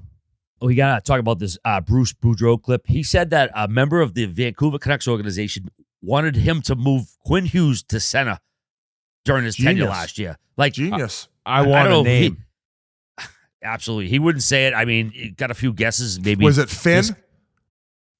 Who's Finn? The mascot. Was it Finn? Because there's no one in their right mind who watches hockey would want to trade Quinn Hughes positions from defense to center. He's the second best defenseman in the world right now. Like you guys, I want answers. And do we each get a guess? And mine's not Finn. You have such a hot on anyone mascots. in the organization. I would say maybe a person who's no longer there, isn't in the league right now. No names. Really? Yeah, Was Bruce ratting on himself? I feel like RA knows something here that he's not telling us. I mean, if I have something, man, I'd love to fucking share it. No, He's like me, research, never. The best part was when the clip was going around like the internet. I tweeted out a version of it, and there's like all these responses. He's lying. He's making it up. It's like, what are you talking about? Like, what? There's zero chance he's making it up. I love how he's like, I've never said this on TV, and then right as he says it, weeks he's like, oh. Dude's a slapshot, man. Hey, Vancouver fans are a little snippy online, and I don't think they were too happy about him stirring it up with the old team. I think there was, Vancouver fans have never been known to do that either. No. Surprising. There's a reason they have 16 guys in the All-Star game. Philly fans might have went to the top of the evil fan ratings after what's going on this last week, man. I actually was other than the nonsense of the idiots like stirring up the Kevin Hayes stuff and like sending him whatever fucking stupid messages they were, I was actually very proud about the way that the fan base kind of has gotten reignited and the way that they responded. And you know, if Jonesy's comments, man, if you don't want to be a Flyer, you're not going to be a Flyer. I felt that they were very deliberate with their words and what they said on that broadcast and whatever one it was between Briere, Jonesy, and especially Torts. I fucking love it, man. Did you guys see what happened at Conti Forum this past weekend? No. Where the BC Eagles play? A ton of Flyers fans showed up wearing all orange gear to BC's game, and for a while they weren't allowed in the arena. They're chasing them down to BC. Okay, well, now I'm a little concerned. I was complimentary of how hardcore they are. That might be a bit much. Well, BUBC have an enormous home and home coming up January 27th, 28th. I think I might have to get a Gritty costume. Ooh. I think I might have to go to this game as Gritty and just torture the kid. You're going to be going solar bears and then into the Gritty costume? Gritty's costume probably just reeks of weed too. Hey, now I really know that insurance isn't covering that basement. You're really earning it now. Like, what's worse, like going to harass a kid as an adult at a college game, or like not letting people in because they have certain colors on in a game? I know. I don't know the hell's who's up with worse that? on that fucking thing. That's way worse. Yeah, I think get over yourself. I think going to the arena and rooting against Cutter Gauthier is what makes kind of being a fan so fun. Colby Cohen had a great topic on this on his show, but he was basically saying like hiding behind social media and chirping at him that way, that's bullshit. But like being able to go be a Flyers fan that goes to BC to go to the arena, now you can motherfuck him. I love that. Like we said earlier, these are paying fans. If they want to go boo people, they should be allowed to boo people. I love it. I'm the boo police around here. I think that that's okay, Grinnell, and I actually agree with you. But Islanders with the JT, absolutely not. Two completely different things. Very different. Very different. I said with Hartnell, the kid used his leverage. He's got to be a confident friggin' kid to be willing to do this because he knew the blowback. So he obviously believes in himself and his game. And I don't know if he knew it would be like this, but with the city of Philadelphia, scumbag central. So it's not surprising, but they love their teams, man. I have nothing against Quitter. What's his last name? Cutter Gauthier. Quitter Gauthier. That's what they're calling him online with. Quitter instead of Cutter. Given like Philly, like the organization shit, they thought they were too hard on him. But like this is a kid. I mean, he ignored them. Excuse me. He ignored them. Like he wasn't returning the calls. I mean, that's I don't know. That's kind of immature or childish or whatever. I mean, just be an adult. Be professional and just say, hey, we don't want to talk to you, whatever. But to completely ignore an organization, man, I can see why Jonesy might have been a little pissed off and the rest of them as well. Well, I love it. All right. We mentioned Corey Perry, the Worm, earlier. Free to sign with any team. He did sit down with Gary Bettman, But what was interesting, he wasn't obligated to. He didn't have to because he didn't violate any laws. He didn't do anything that, should keep him from playing in the league again. But, Biz, do you think the team signs him? And what's your guess, if anyone? I think 100% a team signs him. I think Toronto would be awesome. I think that Edmonton would embrace him with open arms. I think that would be a huge ad for the Oilers because they have nothing in their bottom six. No spice. I know we were talking Rumor about boys are spice. here in Edmonton, Biz. I'll tell you that. Rumor boys. I don't Are think, we? I don't We are here in think Edmonton. there's a chicken dick's chance that he ends up in any type of media circus like Canada. I think he's going dirty south. I think from what I'm hearing from my Back to sources, Dallas? and I would say back to Dallas. That would be my guess. Either there or Florida, which would I was make going to say Florida is that perfect for him. rat hyena pack disgusting. I would not watch them on television. That is rated R television right there, folks. Seeing that guy in that mix. Cousins my would God. say, I got to move over, up my Cousins. game. We got a new sheriff in town. We got a new dirtbag. The worm. Biz, even though, his wherever he goes, that first press conference will be nuts. Canada would be even more insane. But after that, it's not like every day they're going to be talking to him about it. Yeah. The internet usually moves on to the next fucking thing to kick around. Evander Kane was fine in Edmonton. I think Corey Perry That's will be why just I fine. think if there's one place to go in Canada, Albertans just want to win hockey games. They don't just give a want to fuck win about games. They want to have They some don't drinks give a fu- and win a game and go to the oil rig and do their job That's so what they I'm can saying. buy some tickets and watch their team win some more games. Edmonton announces they've signed Jack the Ripper to a 3-year deal. Yeah, $5 million I'll a see you year. at the Fairmont lobby. There you go. Nice little story. Max Pacioretty, he's been dealing with some shitty injuries. The Achilles, twice he's fucking ripped it up. Scored his first goal in a year. So it was a nice little moment with the Capitals. By the way, that team, man, it's like you look at all their stats. Like, how is this team like in or near the playoffs right now? They keep getting it done. Charlie Lindgren, great story there. But just want to give a little shout out to Max there. It was nice to see him get a goal there. Also, congrats to Team USA for winning gold at the Under-18 Women's World Championships. They beat the Czechs 5-1. So shout out to the American ladies. Welcome to the Under-18 Gold Club. Absolutely. And some big local news. I'm going to go to you, Whit. Bill Belichick, 24 seasons as a Patriots coach, all done. No more. 6 Super Bowls. I think he went to 9 altogether. How do you feel, buddy? You sad? Like, okay, whatever. Was it time? What do you think, Whit? Yeah, I mean, it certainly felt like it was time. I think in the end, I would guess that as you get older and the game it's so stressful, the hours these guys put in, being GM and coach probably became like a little bit too much. It seems like, especially recently, his GM side was severely lacking.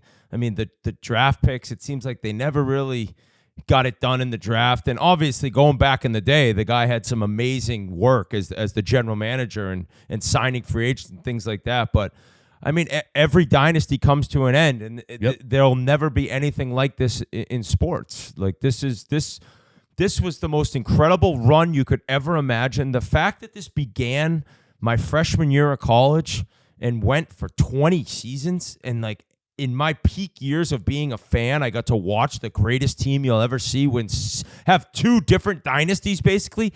My whole life. 6 Super Bowl wins, 9 trips to the Super Bowl. I don't know how many trips to the AFC title game. It was just the season never started till the playoffs. It was just like, let's get the regular season over with. We'll go 11-5. We'll go 12-4.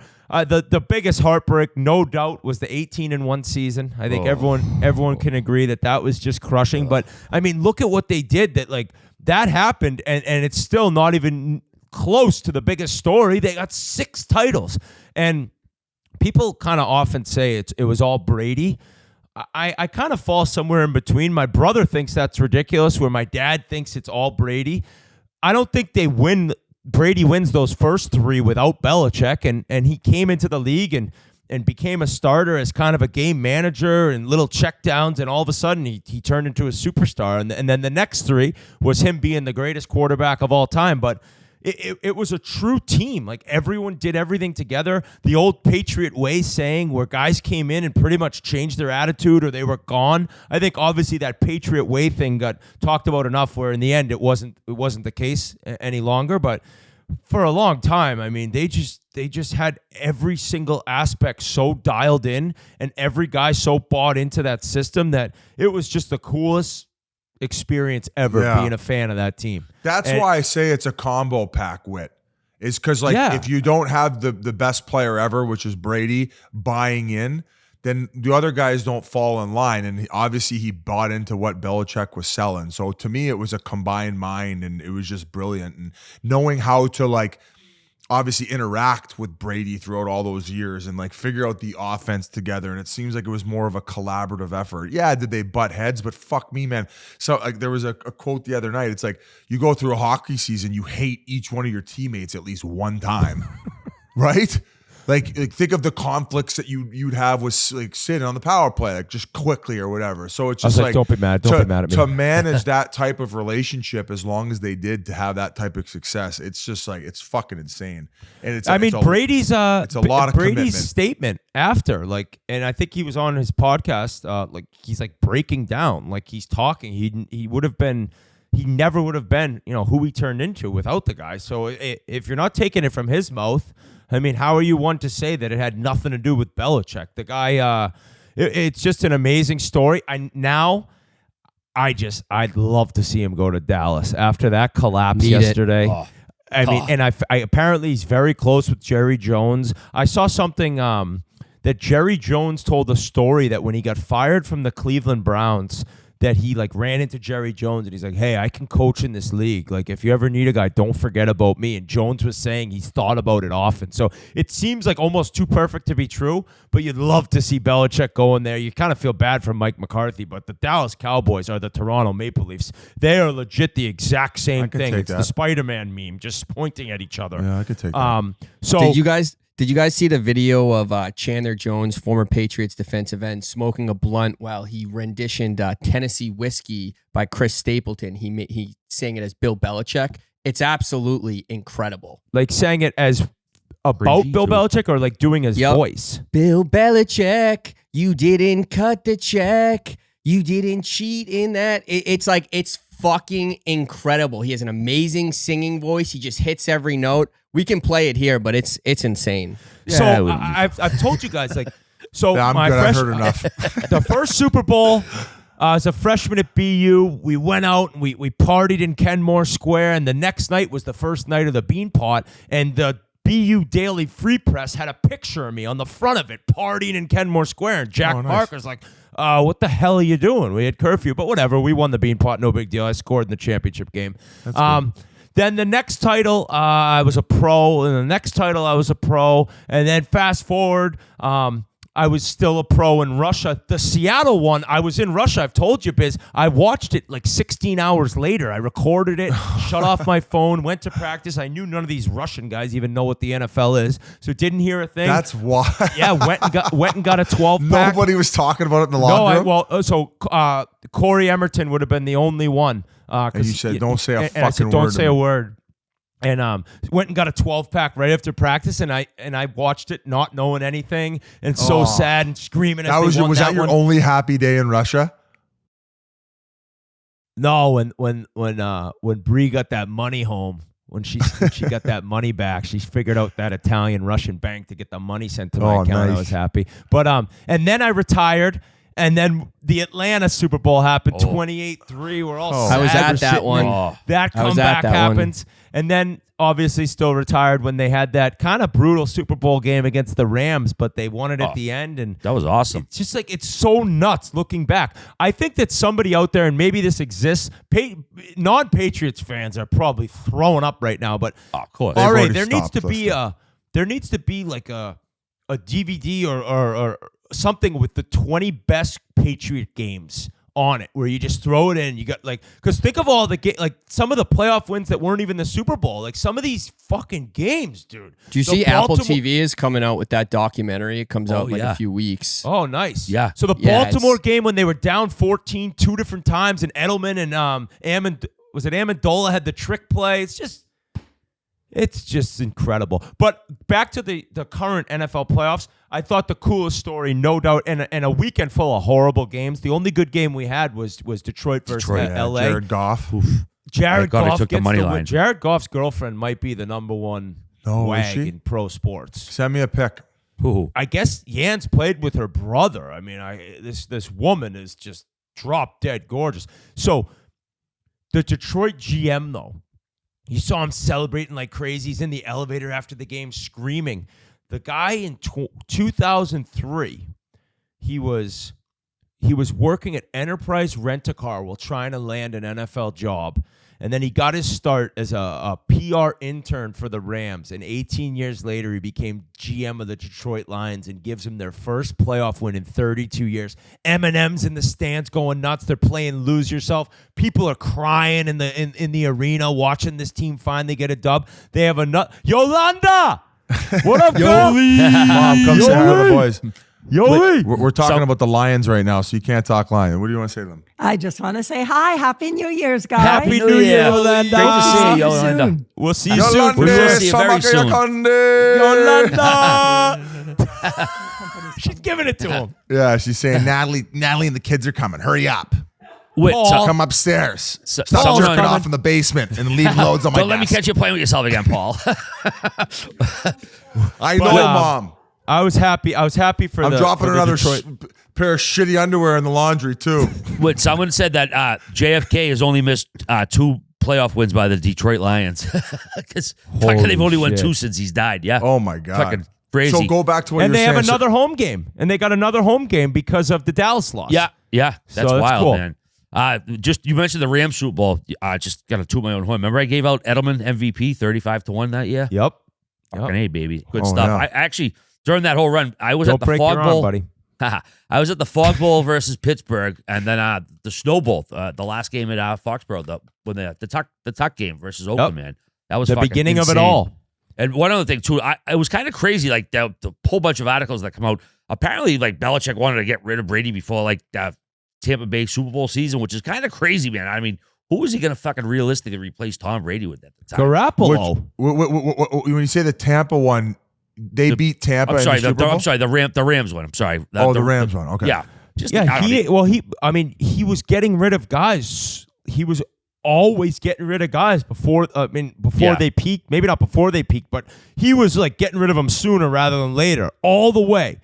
Like I remember when they cut That's Malloy. what I think. That's bullshit. If that's true, like if that's true, that's fucking bullshit. If you win forward the guy, you go down with the fucking ship. So if that's true, fuck he didn't Belichick. give a shit. And you can quote me on that. But not like I'm ever gonna get to interview him either. Saltburn. I give it a C- at best. I know you liked it, but it was kind of we rough. shifted there fast. Doesn't surprise me, all right. That's not the first time we disagree, boys. Any final thoughts before we wrap this No, episode up? I met Spike Lee. Oh, really? In the lobby of the Four Seasons. So I've dabbed up Denzel Washington down there. J. Cole. I ran into him, and then now Spike Lee. The only thing that sucked though is I was coming out of the change room, and I just like lathered up my face. I had this like skincare routine.